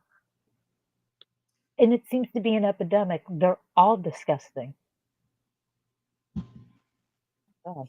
I'm with you. I look at people all the time and just say, what world are you living on? What planet are you from? Because my world is not yours. I don't know. I always sit inside my house.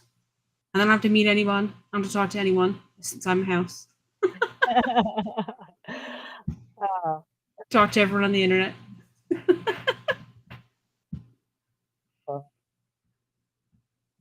Don't Milkman, if you're gonna watch Halloween Ends, I liked it.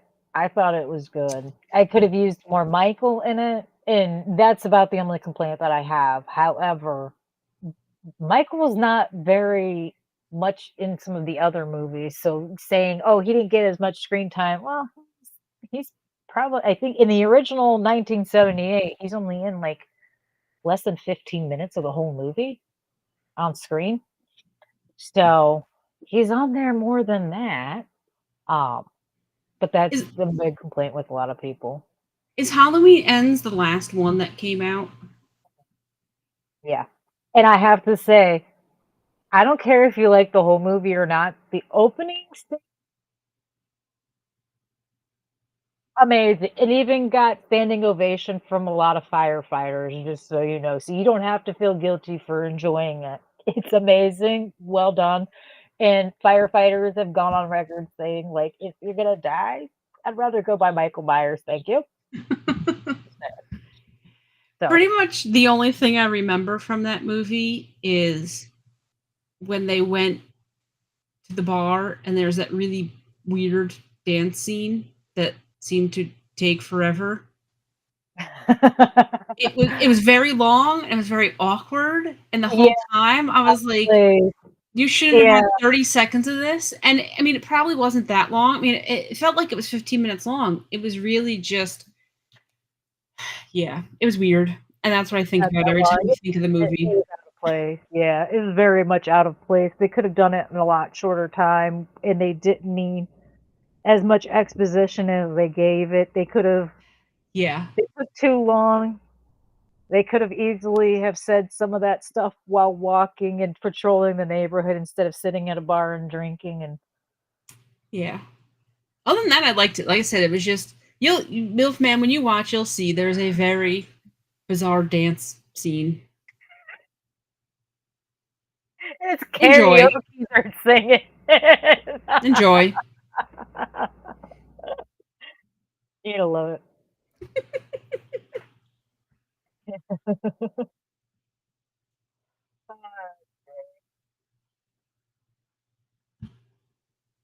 The last Scream movie. See, okay.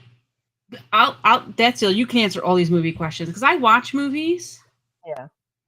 but somehow, like I told you, my superpowers, I remember weird things about people and I remember things that people tell me, so then I come across as a creep.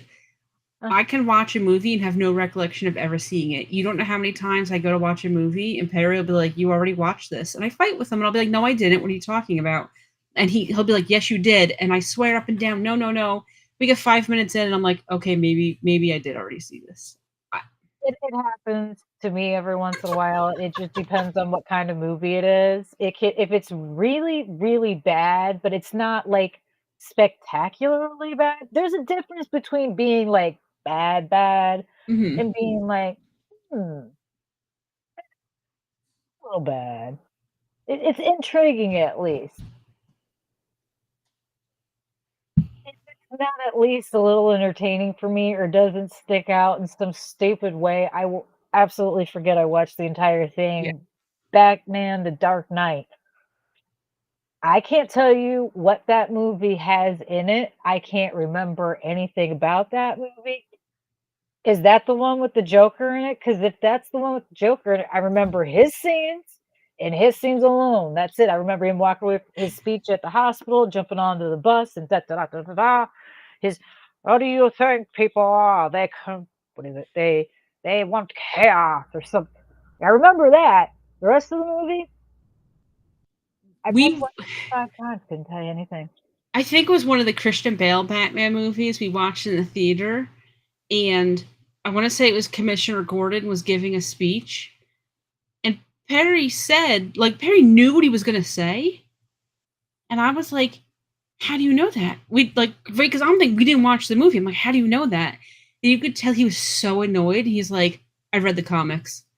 It never even occurred to me at all that like, well, duh, of course you know the Batman story. Like I totally was just thinking you haven't seen the movie. How could you possibly predict it? He was so annoyed. I read the comics. Oh. Funny. That's happened to me though. I did that with X-Men. I knew what was coming because I read the comics when I was younger. It was like, oh, story. I know what's gonna happen here. Yeah. I know this one. Cool. But yeah, there's a few movies. Green. the last Scream, I didn't watch it. I didn't want to. I don't really have if I get around to it, it'll probably be because I'm feeling sentimental and watching some of the Scream movies in general, and it just happens to be one of the only ones that's free or something. Um, oh, wait a minute. No, I did see it. That's right. I did see it because it was free. It's bad. I mean, it's good, bad, but I didn't like the characters. That's my problem. I don't like any of the new characters. I thought it was very by the numbers. It was everything Scream wasn't supposed to be. The original Screams were supposed to be like everyone's a suspect, but you don't know who it really is, you know. And with these newer ones, it's like, here's your son, because here's your bad guy right here. We're gonna pretty much like flag it out for you because we're redoing the exact same steps over and over again. We've already had the boyfriend as a killer. We've already had the friend as a killer. We've already had the couple as a killer. We've had a parent come back for revenge. Really? How many times do you have to continue doing the same thing? And that man would be miserable. Well, would not have that if he were around right now. I can't imagine he thought that was a good idea. He was like, you know what? I made this movie to be like pretty much a kick in the teeth to all of the stereotypes in horror movies. Go ahead and add all of them in and make them do that. They should have called it something else. Is what they Well, should have. Nev Campbell's coming back for the next one. So Oh, what? they were too cheap to pay her for the one that they just had, but for the next one they didn't have the new lead actress, so then they ponied up for Nev. But I think they got that. I think they got the other lady back, and they're both going to be in it. So hopefully that'll be better now that she's back in it. They should have had her back from the get go because the whole story Mm-hmm. revolves around her and her past. She's the catalyst of the entire thing. After the first Pay the couple of money. yeah, because the first couple of movies, it's her family and her that everything centered around, and then the next few movies, it was or the next movie, it was supposed to be her cousin again because of her life, blah blah blah, and then it should have been these kids trying to emulate and bring back. Well, we kind of dropped the ball somewhere along the way. And yeah, hiring Nev Campbell to come in the last 5 minutes and say some stupid line about it was unnecessary. You could just held off on having her show up at all and then brought her in as the next victim. Like, I'd Yeah, be fine with you. I don't mind you killing off the original characters. I don't care at all. When they're like, "Oh no, Dewey." I don't care that they killed off Dewey. I'm more upset that a 16-year-old airhead is what killed him. Like, that's what irritates me. That man survived multiple killers over the years in multiple setups and was hog-tied and everything else, and he did just fine. He was stabbed multiple times. He was shot. And you mean to tell me some 16-year-old little twat is going to be the reason he dies? I agree. That was a bad way that they killed them. I know you're lying. I know you're lying. That was bull. Yeah, And it was just a bad kill scene altogether. They could have done much more. It was just a bad kill scene. It was like, this is highly unbelievable. He would have it's like knocked that they kid out. it's like they ran out of time and ran out of budget, and they were like, just go film the scene quickly. It's Scream 3 all over again. The Yeah, story was they came up with it on the fly as they were shooting to fix it. That was not good, but that's number 3 is better than, what is it, number 6? so Perry said that in 7, Neve Campbell is more like Jamie Lee Curtis in the new Halloween movies. So, see, they switch up the stories. See, Perry, he really likes the Scream franchise, so he knows a lot about it. So, when I said that, like, I knew Neve Campbell was coming back, it's because he told me, because he, like I said, he was excited, had to give me the news. He's the one who knows all about the whole franchise and what's happening. I can understand. Hey, you got your Scream. I'm that way with Halloween, so Yeah. I completely understand. So I say, like, I'm gonna dump on my old favorite franchise. I love Michael Myers is my man. I love that guy. Love him. Best. Best TV villain, best movie villain in my opinion. I mean, I like the Boogeyman though. There's something about it. But See, and because I can't remember movies, I watch one-off movies. So I like classics. See, I only go for the good movies. And I was so excited, and I made him watch with me Slaughterhouse. Fabulous, just absolutely fabulous. It is low budget, so it's when I say fabulous, I was being sarcastic, but I did like it, but like it totally a cheesy low budget movie, so you have to reset your expectations for that. But it's about a killer sloth and a sorority, and it was awesome. that sounds amazing. You know, Like I said, it was I mean it was so cheesy, it was stupid, it was low budget, but it was amazing.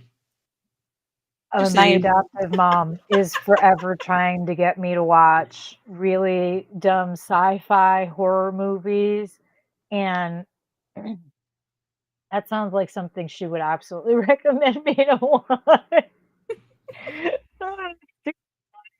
That's too funny. There's one that she found that and it's called oh, I don't even think I can say the name of it because it's highly inappropriate. Um, apparently it's called the fucking frog.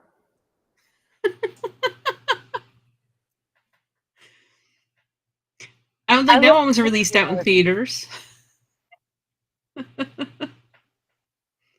See, and Anthony was excited. He said he walked in right at the right time with the horror. So perfect timing, Anthony. Just great for the movie recommendations. Yeah. I did like Underworld. I liked the first Underworld. The rest of the Underworlds, I could live without all of them. Um, I that one was one that I didn't think needed to be a franchise. I liked Kate Beckinsale as a vampire. She looked amazing in it. And the costuming was fantastic in it.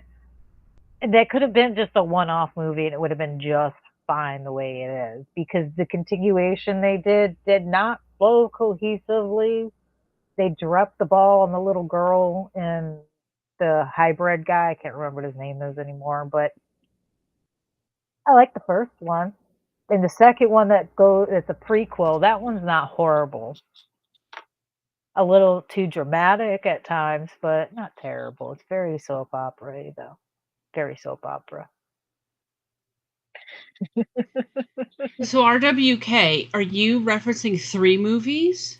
Or are you saying Saw as a movie is out? Or are you saying you watched Insidious and Conjuring? Because I haven't seen Insidious or Conjuring. The Saw movies, I don't understand how we're on like Saw 5032. I was I gonna say mean, 23. Saw 23. I don't know. I watched the first one. Yeah. The second one is probably one of those movies that I would claim I didn't see, but I think I really did see it. So I don't really know how. Actually, I have seen it because that's why I think where they're in the basement and the people are across the street and stuff. I don't know. Makes sense in my I like brain. The I third, like I the don't even Saw think I saw movies. the I third can't keep them one. straight. I can't keep them straight. I liked them.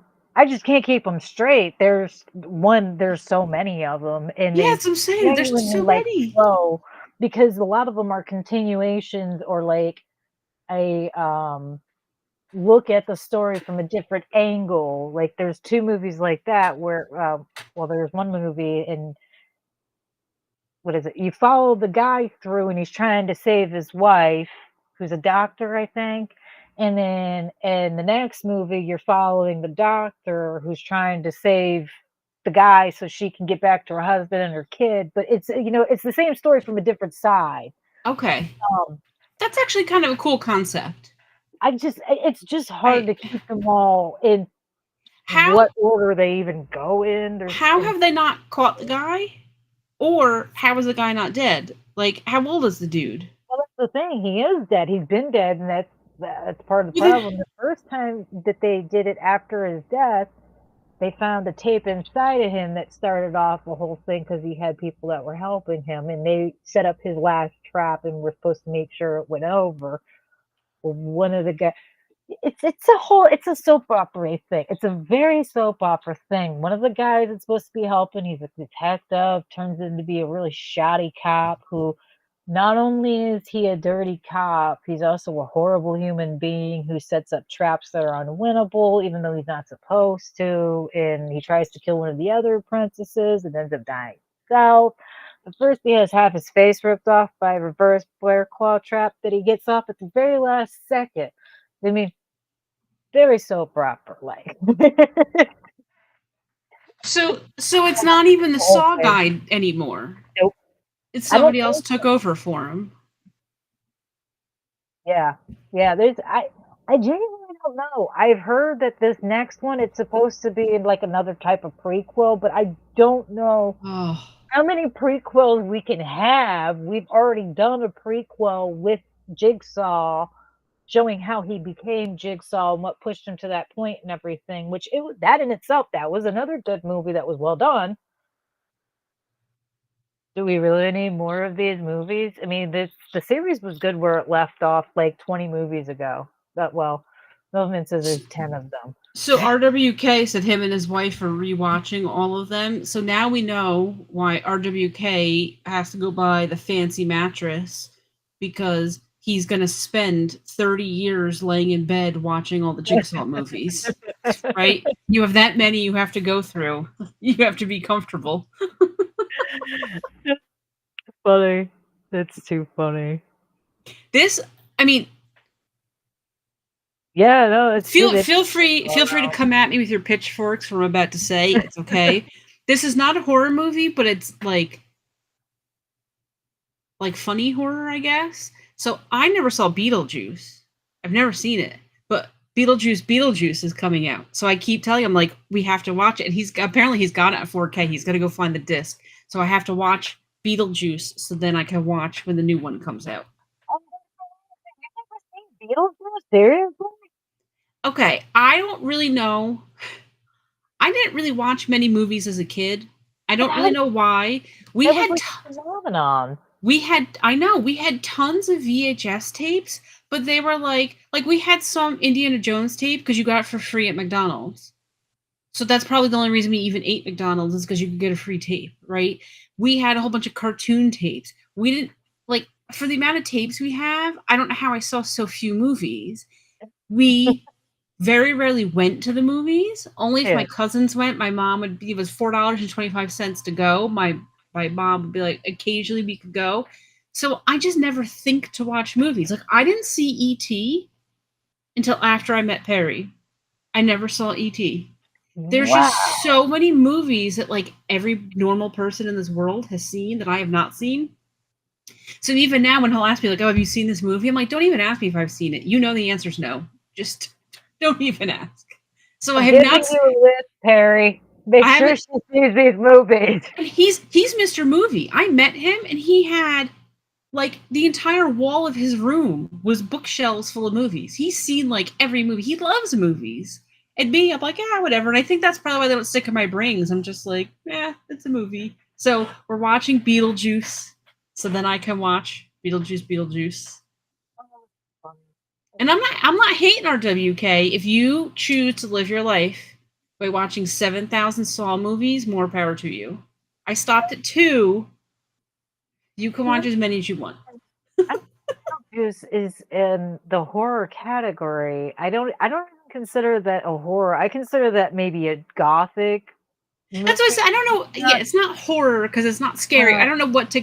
yeah. That's I mean, what I said. it Like has a a like. jump scare when they mess with their faces and stuff. That if you're not expecting that and you're a child watching it for the very first time, yeah, Yeah. it might startle you for like a quick second, but it looks very clay-like. So it's for today's generation, you're gonna look at it and be like, oh, that doesn't look real at all.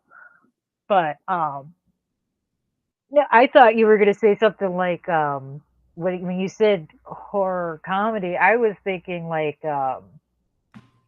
Dale and Tucker versus Evil or Shaun of the Dead. I thought you were gonna say something like that, and I was like, okay, like I can get into those. Those movies are funny. I love Shaun and Tucker versus Evil. That is, I've heard of them. I've never seen them though. or Dale and Tucker. Sorry, it's Dale and Tucker versus Evil. Oh, that movie's so funny. It's you have to watch it. It is really funny. It's two guys who go out to the woods to work on their cabin, and a group of teenagers just are dumb, just really, really dumb, and get themselves killed. And my favorite line is when the cop shows up and the guys are trying to explain what's going on. He's like, "Officer, I think there's something wrong with these kids. Just came running over and jumped right into my wood chipper." Like, trying to pull like, oh god, that's a good horror comedy right there. Okay, I have to It's see that. See, basically like funny. Milfman said, as a little kid, Chucky gave him nightmares. I've never seen any of the Chucky movies. I actually I want to never see them. I've never no, seen them. I have a Chucky stuffed animal. I I want to see. I nope, never seen that. Um, My I do have access to the home theater PC. I have access to oodles of movies. I just don't watch them. I don't know. funny. That's funny. I didn't see Texas Chainsaw Massacre. I didn't see that until one of Perry has his man night hangouts where Anthony and Frank and all them come over, and I want to say it was this year or last year that we watched it. I never saw Texas Chainsaw. I never saw any of the Freddy or the Jason movies Mm. until I met Perry. I never saw any of this stuff, but I love it all. I love horror movies so much. Do yourself a favor, don't watch any of the other Texas Chainsaw Massacres except for maybe the one with Renee Zellweger and Okay. I can't remember his name, but yeah, there's one with Renee Zellweger in it. It's bad. I mean, it is bad. Like it's so bad. Matthew McConaughey's in it. He plays a Okay. member of Leatherface's family. I can't remember which Okay, character that's good casting. I like that. I could see that. it is. He is very overplaying the role, and he has this real bad southern twang accent, but it's not even a really good one. It's very overproduced, I and, have to watch this now. and it takes, like in Leatherface is a cross-dresser, and, like, it's so freaking weird. It's Matthew McConaughey jumps through a window. It's insanity for like 145 minutes or something. It's just Yeah. insanity. It's so bad Matthew McConaughey tried to get his name off of the movie years later because after he got his first pretty decent role and he started getting a name, they remarketed the movie and re-released it with his picture on the cover, and he had his people go after them so they can't Oh, advertise him as the main yeah. uh, it's it's bad. It's good, but it's so bad. Well, It you doesn't saw fit into the rest of them. well, you saw when I was playing Texas Chainsaw, my outfit for Leatherface is I had the women's suit with the mask because when I saw that in the movie, I was like, "This is hysterical! I love it!" So as soon as I unlocked that, I was like, "That's my costume." Oh, so it's and I believe that's the costume that he wears in that movie at some point in time, and then the rest of the movie he's walking around in this like hideous dress that looks like a really old set of curtains. Like it's Oh bad. God. It's just never really explained. Why is Leatherface cross-dressing now? Yeah. Why is he Yeah. wearing makeup on his leather face now? You know, why is he doing this thing on this movie? He gets this like high pitch. You have to watch it. Okay. It's gloriously bad. It's gloriously bad. You won't regret it. Well, see, good thing Perry's watching, so I'm sure that he has the movie. If not, he will find the disc and he'll make sure it's on the computer so I could watch it. Yeah, like I said, there are just tons of movies I never saw, but then I saw random things like as a kid by myself. I don't know why my parents. I don't know if they didn't know what I was watching. But they must have because like the TV. I didn't have a TV in my room, so I don't know how they didn't see what I was doing. Like I watched Pet Cemetery. I was watching Cujo. Like I was watching stuff like that. So I don't know. I will absolutely bring my Chucky stuffed animal for you guys next time. Yeah. I got my little buddies. I got a couple of them. I like my guys. A few years ago, I saw the remake of It. It's all right. I that while I appreciate the effects being redone and the acting's really good, everybody, Skarsgård, I can't remember which brother it is, but it's one of the Skarsgårds. Yeah. Um, he's really good in the role. I just didn't see it necessary to make another it personally. I, I didn't really care much for the story in the first time. The story always kind of lacked something for me personally. I was Yeah. there's like a thing that's eating kids, and no, and you mean to tell me none of the adults care? None of them care. I know all Like the you're kids go raising missing and it's no biggie. like you're raising kids. Okay, let me get this straight. You're carrying a child for almost 10 months, which you're carrying a child for almost an entire year if you think about it. You're raising this child through the hardest years of their lives, you know, newborn, toddler, kindergartner stage, and you get them old enough, and when they're like 7, they just disappear, and you're just like, oh, oh, we can have more. No, who does that? Not to mention, as far as the creature's concerned, wouldn't it be smarter to go for bigger corpses? Yeah, but they'd be harder to get. And would they fit down the sewer grate? I don't think it really matters to him. Goes big and small. He's like Ant-Man. He's got the big and small powers, so why would it matter to him? Besides, he didn't pull the kid down the drain. He just ripped his arm off. Okay, yeah, it's a good point. I guess he did rip him apart. I was thinking the kid went down the drain, but you're right. He did get ripped apart because the water was all red. See, because I don't remember all the details of all the movies, so. Yeah, see? Oh, of course.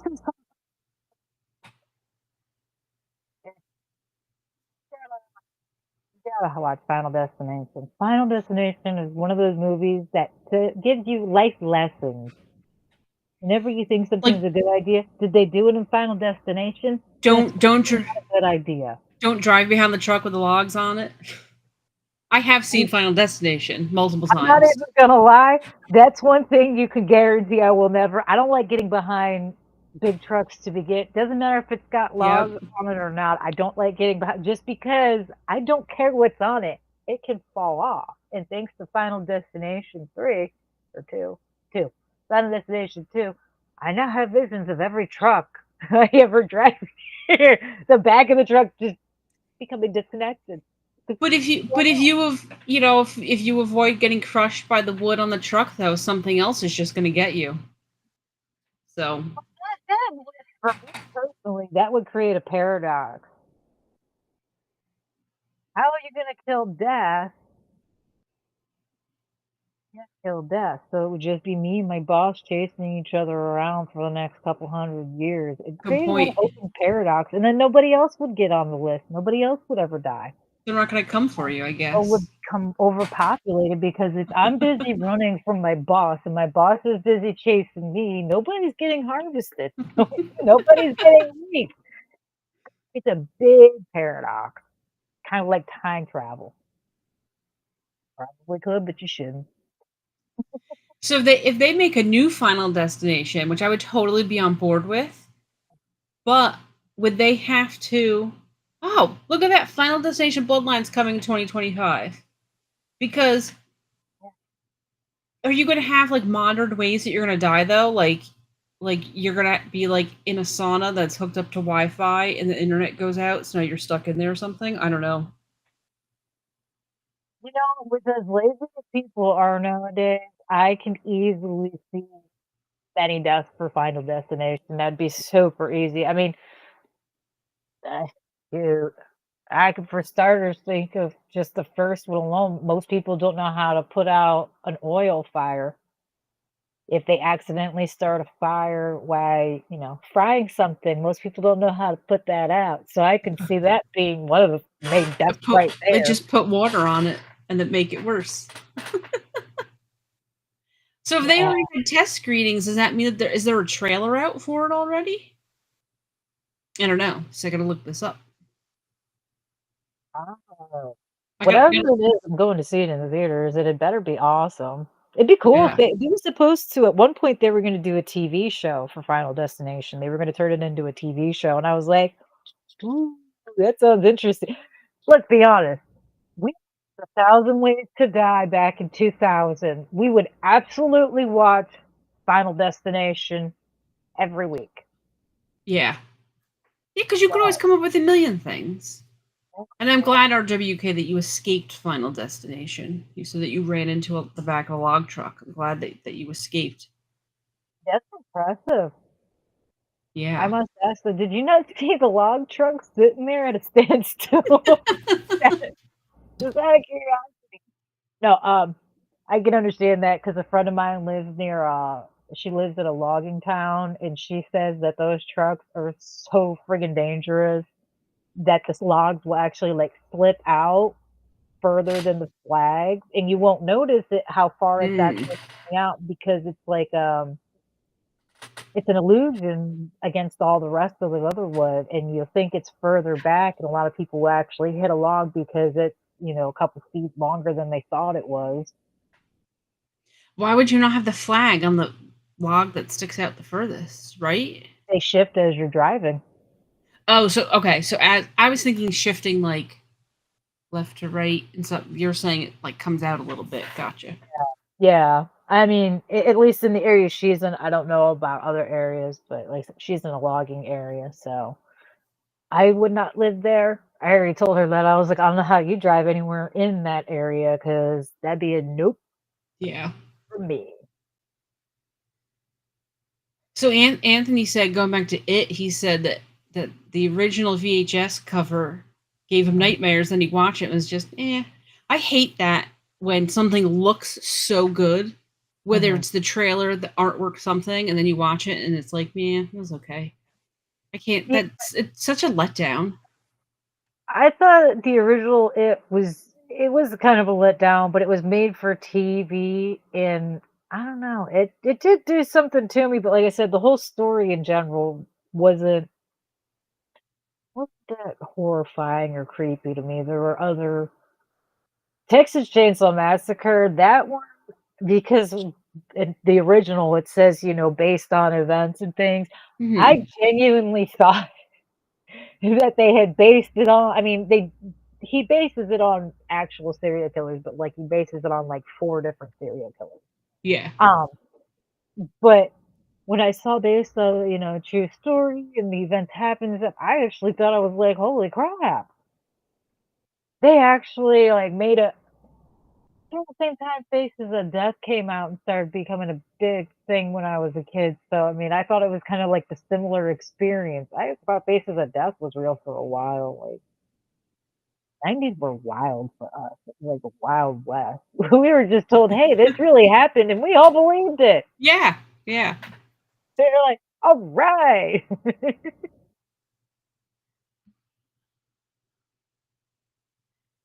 Yeah, So Friday versus Jason, they royally screwed that up with the test audience. They should. Sometimes you need to not listen to people. Although I will admit, the second ending that they changed was worse than the original ending, but still, welcome to my. What did she say? Welcome to my nightmare. Welcome to my.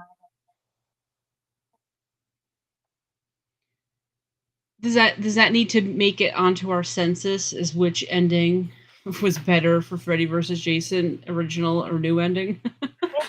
They didn't do a good ending for Freddy versus Jason. That movie lacked in several different ways. And my biggest beef with that movie is they focused too much on the teen victims that we slaughtered. None of them were likable. I wanted them all to die quickly, and they took way too long to do so. That's my first problem. I don't care if I don't like the teens as long as they're gonna die. Do it in an orderly fashion. Do it in a timely fashion. No. That movie dragged it out, let them survive for most of it, and then kept the most annoying character as your final girl. She was obnoxious. I would have strung her up if I were her friend. The boy that she was with, if I were him, I would have murked her just to shut her up. It was annoying. Why did we have to have a really obnoxious final girl? I don't know. Maybe. because of the time frame, and we had to have annoying final girls at that time because we had quite a few of them. She was the only one. I'm gonna go out on a limb and say that the reason that she was kept is because of her outfits. She got boobs. She got nice boobs. That's about all she got. Mm-hmm. Because there were quite a few scenes where she had tiny shirts and it was raining and it was cold. White shirts. She wore white a Just, lot in the movie. I'm just saying that's why they didn't kill her. Yeah. I can think of 1,000 other actresses that would look great, though. I'm just saying, boobs aren't necessary. But I digress. They also should have had more Freddy and Jason. The kills that they did have were good. They needed more of them. They need more Freddy versus Jason. We didn't get enough of that. Mm-hmm. Otherwise, not the worst movie I've ever seen.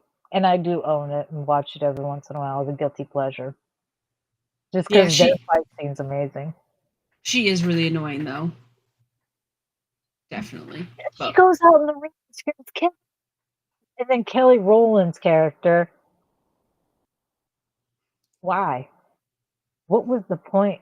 First of all, who in their right mind thinks that a 40-year-old looks 16? I want to know which one of them actually looked close to being underage. They all looked like they were pushing 40. They all look the same age as their parents. 40. Yeah. Yeah. Freddy had 1 kill, not great. Jason had a couple of kills. Let's be honest, the best kills Jason got were out in the field during the keg party. Those were his best kills, and he was on fire half the time. Oh. We need another Freddy versus Jason. I would like a rematch. I'd like to do it properly. If you want to throw in Pinhead for giggles, I'm fine with that too. That was supposed to be the sequel for that. They were going to do Pinhead. That's why you see, is it Freddy's? Freddy gets grabbed by Pinhead at the end, I think. I think it was Freddy that got grabbed by Pinhead. Somebody got grabbed by Pinhead at the end of the movie. So.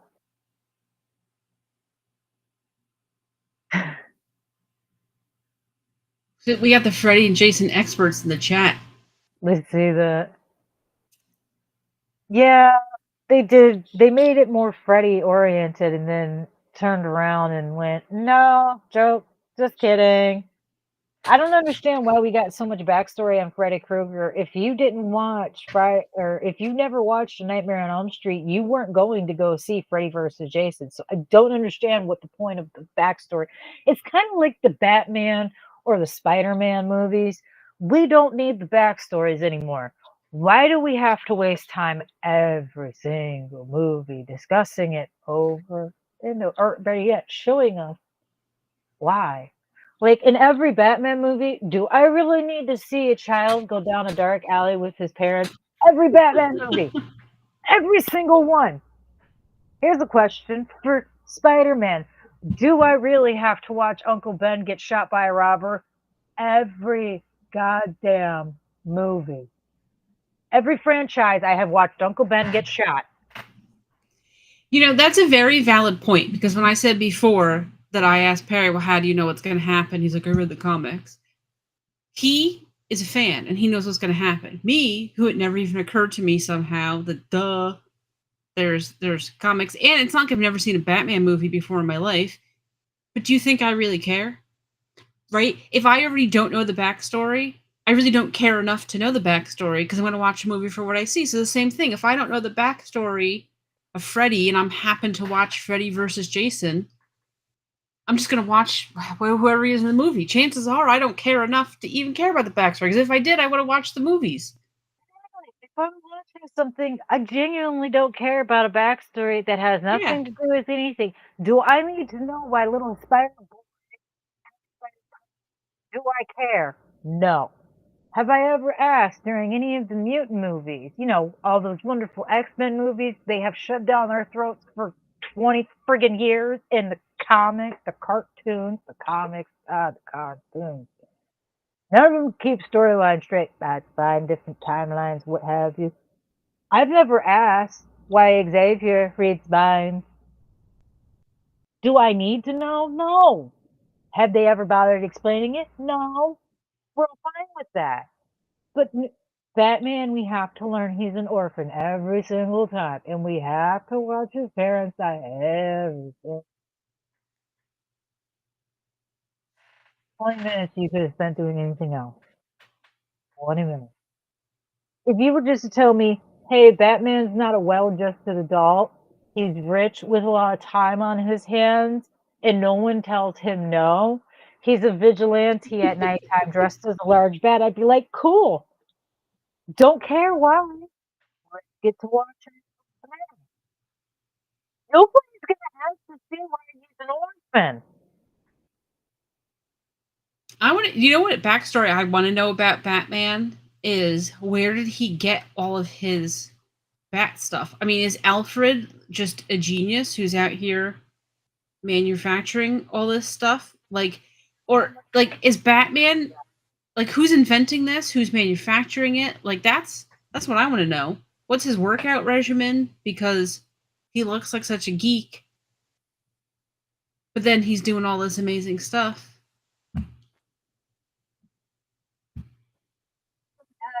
Not always necessary, especially if we've already established it in 20 other movies or comics or cartoons or whatever. We know the story. Yep. Gone.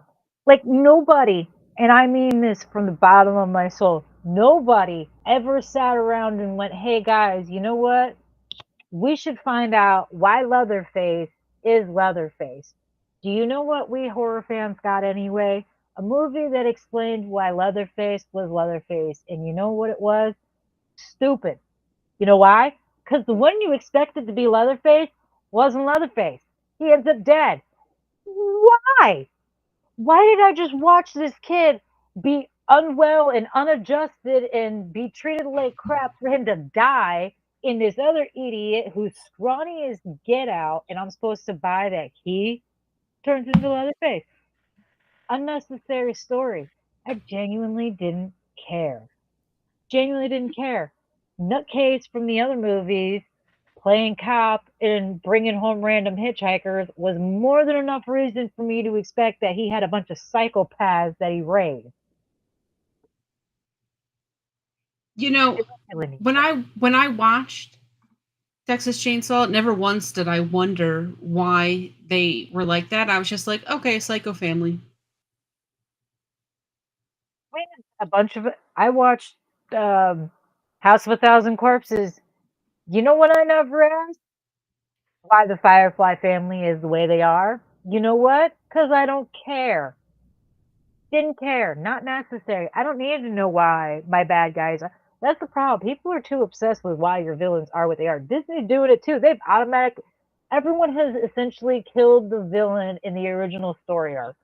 If you think about it, Disney did it with Maleficent. We took a witch, or I'm sorry, an evil fairy who cursed an innocent infant to death, changed her mind and went, actually, no, she didn't even change her mind. Yeah, the fairy changed her mind and went, instead of it killing her, it'll just put her and everyone else to sleep.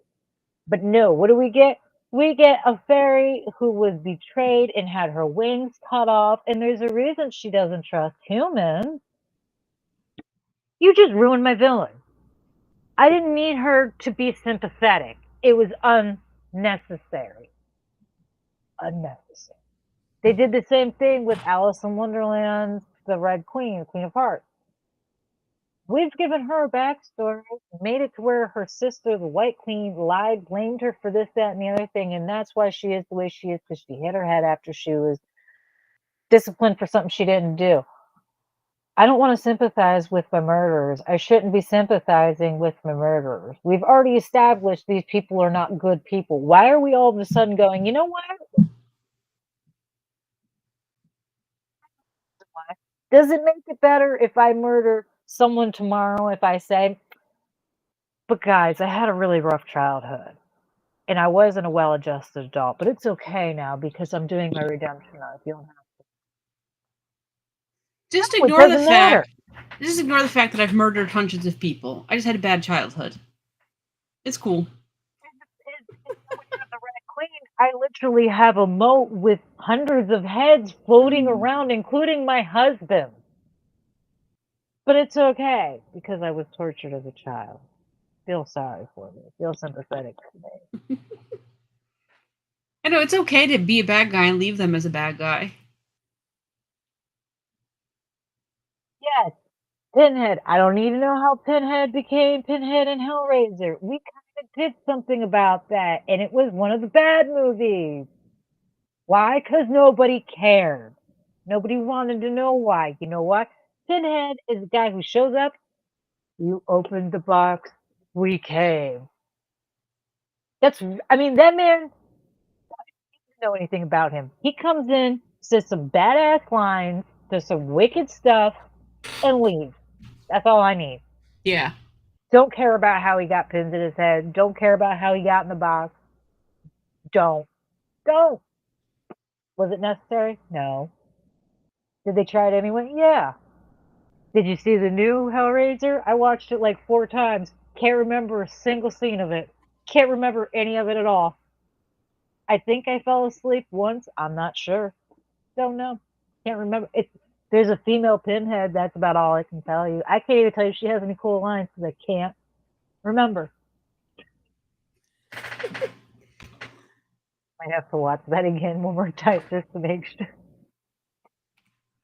So I was told, probably because my question about Batman who built the stuff, that I have to watch Batman Begins, and that Lucius Fox invented it all. So I've seen all the Christian Bale Batmans, so I've seen Batman Begins. Don't know what happened. And I Googled Lucius Fox, and I know I've seen movies with him in it because the one character is the boyfriend of Lieutenant Van Buren in Law and Order. So I remember the actor. Couldn't tell you anything about the dude. And I have no clue. I don't know anything about I Spit in Your Grave, and I have no clue who the Firefly family are. I'm assuming that you know all of that, but I don't. Firefly family is from House of a Thousand Corpses, Devil's Rejects, and I can't think of the last one. It's a Rob Zombie movie series. Not bad. Um, I'll remember the third movie later. It wasn't my favorite. I prefer House of a Thousand Corpses. That one was one of my favorite ones. The rest of them are just kind of not bad, but drawn out. Yeah. I Spit on Your Grave 2010.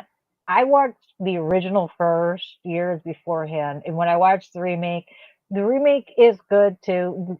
I Spit on Your Grave is a good story. It's very much a revenge story. I like the revenge because it is much more graphic in the 2010 version than the original. Obviously, we have the special effects came very far.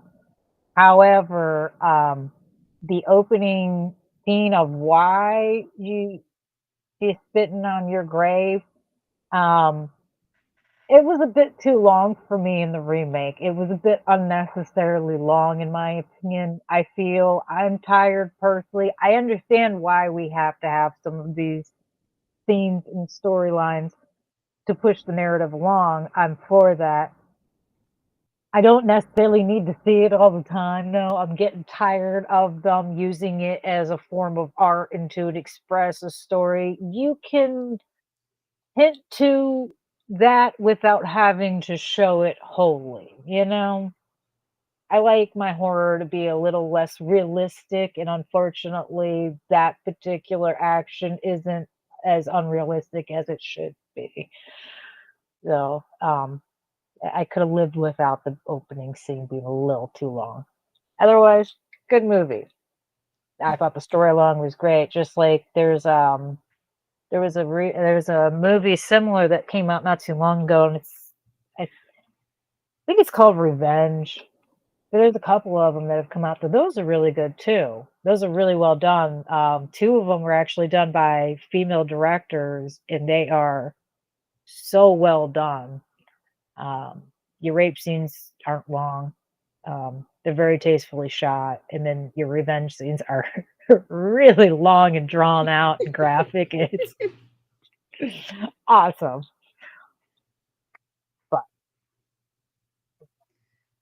So maybe that needs to be on my agenda for this fall. Is I have to watch more horror movies. I don't know, because yeah, like I said, I just don't really watch movies, and I seem to watch the same ones over and over again. But but like some of these I'd rewatch. Like I definitely am not watching all the Saws, but like I'd go rewatch 1 and 2 because even though I've seen it, I don't really remember. I'd rewatch the Final Destination ones. I would like to see the original It because I did see the remake. You know, some of Texas Chainsaw. I gotta watch the one that you said I gotta watch. So maybe that'll have to be my fall plans. In those movies, one of them, it's a girl, and she's getting revenge for her friend.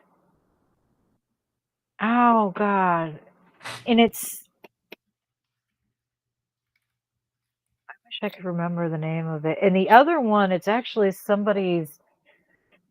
another actor's kid who's in it. I wish I could remember what they're called though. I'll have to look them up because I can't remember exactly what they're called, but they were good movies. Scariest movie of all time is P.S. I Love You.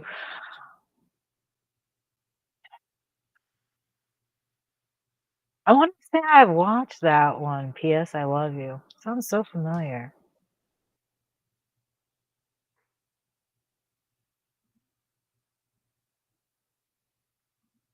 Blood Red Sky was pretty decent. That one was different. It was very different. I like that one a lot. The actress who's in it does a really good job. I Know What You Did Last Summer is also good. I am not interested in the TV show. There's a TV show, and I don't care what anybody says. I'm not watching it. I It did sounds. see that movie. Jennifer Love Hewitt. Yep. Yeah, yeah. Those get worse as they go too. Hmm. The first one's very unbelievable as it is, and as they go further along, it just gets even worse. Especially when they run a trip to an island during hurricane season. Who's driving you to an island during hurricane season if the island's closed down for hurricane season? That doesn't Yeah. make any sense. Well, you get the None of island it. to yourself. Yeah, that's. I'm gonna go with the Coast Guard would probably shut that down quickly. Just taking a wild guess, but the Coast Guard would shut it down. They generally tend to frown upon those kinds of dangerous Yeah. activities, especially when they're the ones who have to rescue your dumb ass later. But yeah, there's a TV show. Yeah, there's a TV show. I Know What You Did Last Summer. No, I love you. I do not like romance movies. They aggravate me. I find them highly unrealistic. I find them more unrealistic than horror movies. I can picture a horror scenario happening. Like, I've lived in the middle of the woods and stuff. I've gone camping in the middle of nowhere. Like, I lived, you know, 20 minutes away from the nearest police station. Been to some crazy things. I've dealt with some crazy insanity things. So I feel like a horror movie is much more apt to happen. Because I'll tell you what, if I found out my husband cheated on me around Christmas by finding a gift in his pocket that he didn't give to me on Christmas Day, I'm not going to smile after I open his corny CD and, walk into a room and cry. No, I'm breaking the disc on his face. I'm slamming the tree up his ass. I'm sending the kids to their room to pack their shit because we're leaving. Like, the gloves are coming off. It's hitting the fan. There will not be. I'm sorry.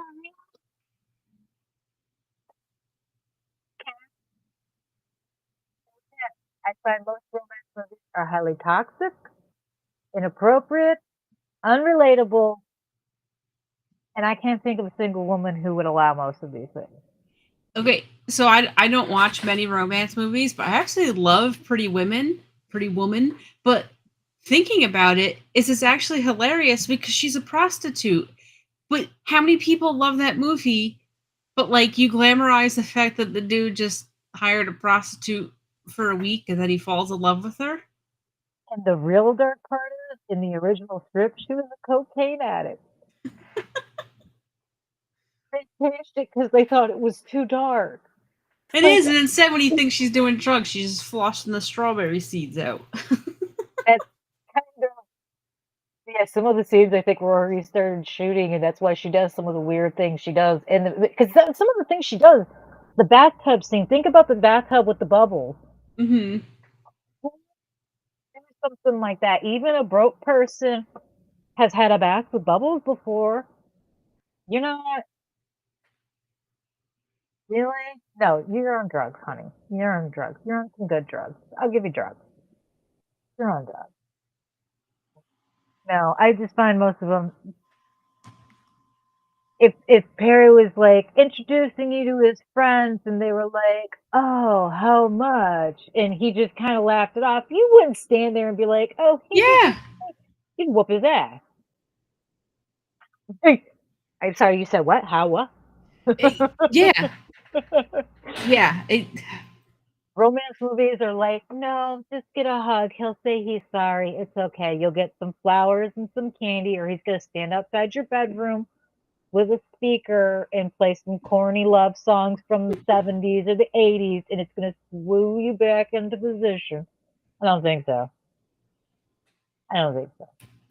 No. I find them horrifying. I think the most realistic one would have to be Indecent Proposal. Like, that's not a love story, is it? I've never seen that, but is that the one where they propose to swap their spouses? Right? Isn't that what it is? Well, Or it's not spouses, it's spouse. Yeah, he goes to sell his spouse to settle a debt. Yeah, it like I said, it's the most realistic one because their marriage doesn't last. It doesn't work out. yeah. Surprise, surprise! You can't sell your wife and it be okay.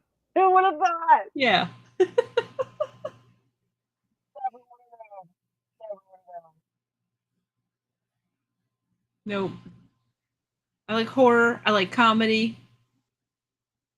But like I said, I don't even watch a whole lot of movies, so I don't know. But now I have the whole list that's coming. And Perry keeps saying, I keep seeing in the chat, oh, we have it, we have it, we have it. I just have to watch them all. Look me, I'm convincing MILF Man don't go camping.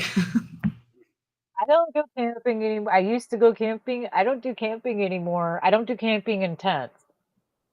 I don't do camping in tents.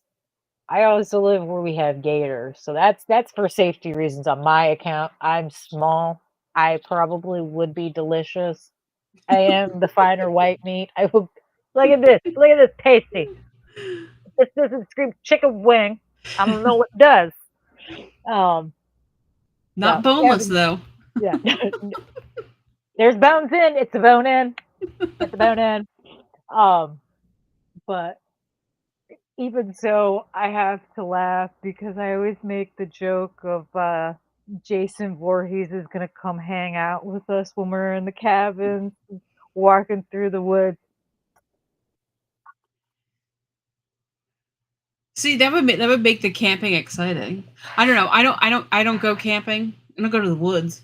But I just don't understand. You're sleeping on the ground in a nylon bag that's in a nylon bag and it's hot.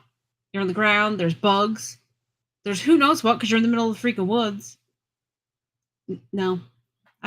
I like my house. My house has a bed, it has air conditioning, it has heat. If it rains, I have a roof. Oh, wrong. I was like, wait a minute, what? Wrong 1 through 4. Wrong turn. That makes sense. Wrong turn. I don't know if I've seen all of them or not. I know I've seen a couple of them. And I think the last one I saw didn't have anything to do with any of the other wrong turns. And they weren't really cannibals so much as they were just like random rednecks in the mountains type thing. It was like a play on like Appalachian something or another. They were, yeah, it was weird, strange. Blind people and stuff is very strange. Very strange. Not my favorite Wrong Turn. I Not the don't think worst, but not my favorite. I've never seen any of these movies. Apparently, there's 7 of them. There's a bunch. I know there's a couple of them. I know there's quite a few. Yeah, I believe there's 7 of them. I There's don't know if I've there's seen all well, because I 7. just googled it to see if I recognize the cover. There's 6 of them, and then the last one is just Back to Wrong Turn. So I don't know if it was a remake or That's the one I'm talking about. what. It's got nothing. It's supposed to be. I think it's like a redo of the franchise. Honestly, it's Oh, they're got just nothing. rebooting it. Yeah, it's got nothing to do with any of the other movies because the other movies, it's based on a family of inbred cannibals that are living in like the woods type thing, and they're all deformed and freaky looking. Um, that's it. And then the new one, they're I don't know if they're necessarily inbred. They're not deformed in any way, so I don't think they're supposed to be inbreds, but there's a bunch of them, and they're supposed to have been, like, cut off from the outside world on purpose, and some Hmm. kids kinda wander into their thing, but they're at first, you're kinda thinking that they're just harmless people who were trying to help save somebody, and these kids killed the guy for no reason, and they come to find out, like, no, they're psychopaths who kidnap people and either keep them there or they blind them and turn them into some kind of animal thing that lives in a cave. I Oh, I don't understand it. I didn't get it then, don't get it now. Now that I'm explaining it again, still not making sense to me. Still can't piece that together. I don't understand it. the only movie that I've seen that has cannibals and deformed people is The Hills Have Eyes. Right? Isn't it where they're like Very living in the similar to side of the that. mountain? It's Right? very similar to them, except instead of the family drive, because in The Hills Have Eyes, the family goes into the desert. Instead of a Yes. family going into the desert, a car accident happens on the side of the mountains near some woods. Okay. Same exact thing, though. You get picked off one by one. You get your really seriously deformed Yeah. one that does this like laugh, scream thing. Yeah, very much a Hills Have Eyes ripoff, I guess you could say in a way. Yeah, it really is. Now that I think about it, So very now similar. what do you think of like I don't know if this is still if you look up like what are the scariest horror movies. I remember at one point they said that the scariest horror movie was The Omen, like the original one.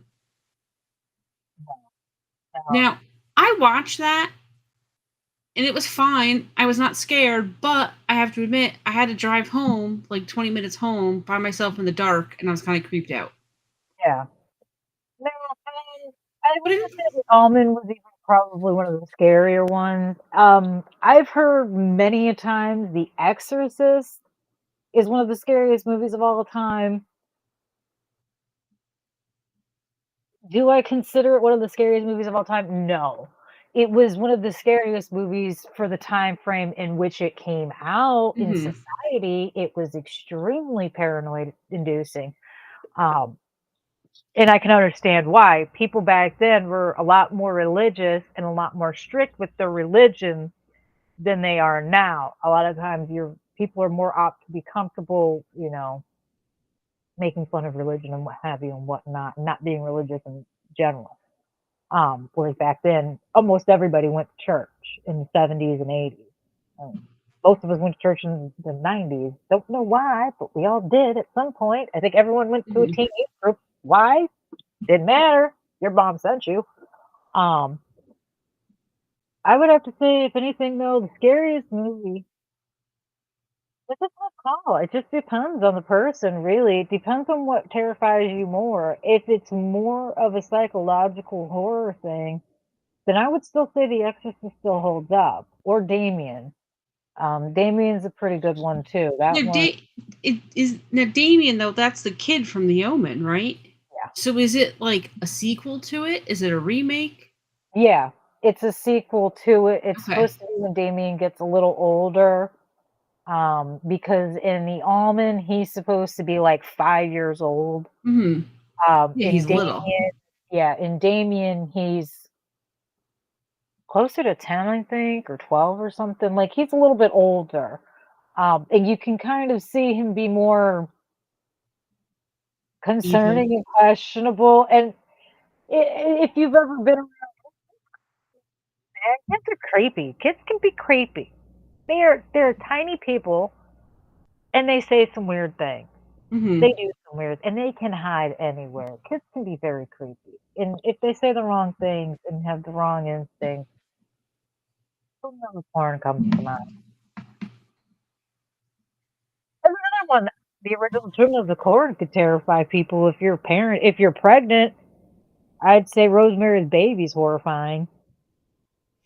Okay, see, what I hate about movies from that time period, though, and I thought of it like with Rosemary's Baby. I actually just watched the original Amityville Horror. I feel like a lot of those movies, like they just kind of end. Yeah. Like I feel like you spend all this time building up, building up, building up, and then you wrap up the movie in like 2 minutes. And it's like I don't know, it's just disappointing for me. I feel like those movies from the 70s end too quickly, and it's like you couldn't put another like 10 minutes onto the film and flesh this out a little bit. Rosemary's Baby, that one, it ends the way it's supposed to because you don't see Mia Farrow holding the baby, but you see her first. You see her horror and realizing she's what she gave birth to. You never see the baby, which I think Yep. is fantastic because Mm-hmm. if you would have seen the baby, it would have ruined the movie for years to come. Because while the effects might have held up that time, it would not have held up over the years. And not knowing what she gave birth to is part of the horror behind it because you don't know, did she give birth to like a man beast thing? Did she give birth to a thing with wings? Is it a baby with, claws and hooves? Like what's going on? Um, so you're not seeing it and then seeing the horror on her face, her freaking out, and then you see her come to the realization of, oh, it's my baby. I gotta love my baby because it's my baby. And then she goes and, holds the baby, and then you see her smile and start humming, and that's the end. That's perfect. You Yep. don't need to know more. I already know her mind has snapped. She lost it. There's no way to go back because for something you carried and loved for months on end, you now see that as this disfigured, horrifying monster. What do you do? Do you try and get rid of the monster and start again, or do you love the creature the best of your abilities and just pretend like things are okay? Mm-hmm. She chose to snap and pretend things were fine. That to me is more, more horrifying than anything else. I didn't really pay much mind to it until I watched it while pregnant, and I went, I should not have watched this. Like, yeah, this was Yeah, really, not why I'm yeah, pregnant. this is the worst thing I've ever done. Um, it did something to me, but like I said, every movie you can think of something. I mean, if you're a teenager who's just starting to stay home by yourself, or you're just now learning to babysit and be home without an adult, well, Halloween's probably not the best choice. That's going to be terrifying because that's all babysitters getting slaughtered Yep. all night long. Or when a stranger calls. Probably not a good idea to watch it when you're babysitting. Be horrifying that time, but any other time it'd probably just be another movie. So So maybe this needs to be a question on our census. Is we got to find out what's your favorite, what's the scariest horror movie, so we can come up with a national ranking. Because we'll know their age, right? Because we have the census, so we have your age and what's the scariest horror movie. fun. Oh, they're all going to laugh at you.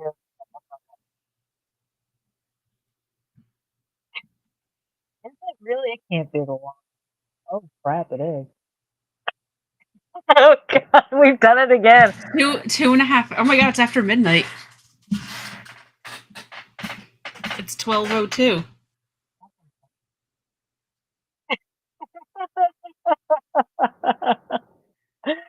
Well, guys, as fun as it has been, we should probably get going so everyone can get some kind of sleep tonight and do things that they have to do. If they have other things before they're supposed to go. Well, everyone cannot get some sleep tonight because you're going to be laying in bed thinking about all these horror movies that we've just rehashed. I'm going to watch, so I don't know what you're talking. Yeah. I'm not going to bed. I'm going to watch the movie. I don't know what I'm watching yet, but I'm gonna watch something good. I know that much. It's gonna be great. Good time. I'm going to bed, but this week I will be doing my research on underground tunnels in Dayton, Ohio, is what I will be looking into because now I have to know. Yeah, I'm gonna look into how you get into the vampire counting. I want to know how that works. Yeah, you need to find out like how many vampires does Dayton have, so you know how many you need to get together to beat it. Gonna get pink vampires, guys. Yeah. We're the pink vampires. Yeah, oh, we're gonna call ourselves the pink pyres. Yes, I love it, the pink pyres. And the number one rule is don't touch anybody. Don't be creepy and touch people. Pick on Wednesdays. All right, I gotta make a note of this. So yes, I have to look at underground tunnels in Dayton specifically, and then bomb shelters in Ohio in general. I'll be okay. Next week I will be able to report back.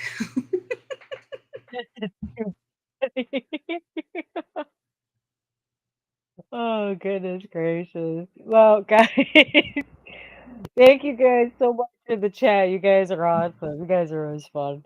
You're too funny. I'm glad you guys Yes. are wildly impressed we went for this long. Yeah. Surprised? No. Impressed? Yes. But with that being said, we will be back next week. Yes. And I am Pink Pickles, and just to let everybody know that I've been a guest on the show, but I am no longer a guest. But don't fear, because you're still going to see me. I'm just going to be here permanently. So I will be here next week. Thank you all for coming out, and thank you all for welcoming me into this. I told Death Deal earlier, you're going to get a little insight into how weird my brain is. Luckily, I read weird news articles, so I love it. I think it's great. yes. It's super helpful to me. I find these articles just as interesting. So, Yes. is it really weird or is it just fascinating stuff? I think it's just fascinating. I think maybe a little bit of both. Fun. All right, guys, have a good night. Have a good week, and we will see you guys next week. And with that being said, I'm Death Dealer, and have a great night, guys.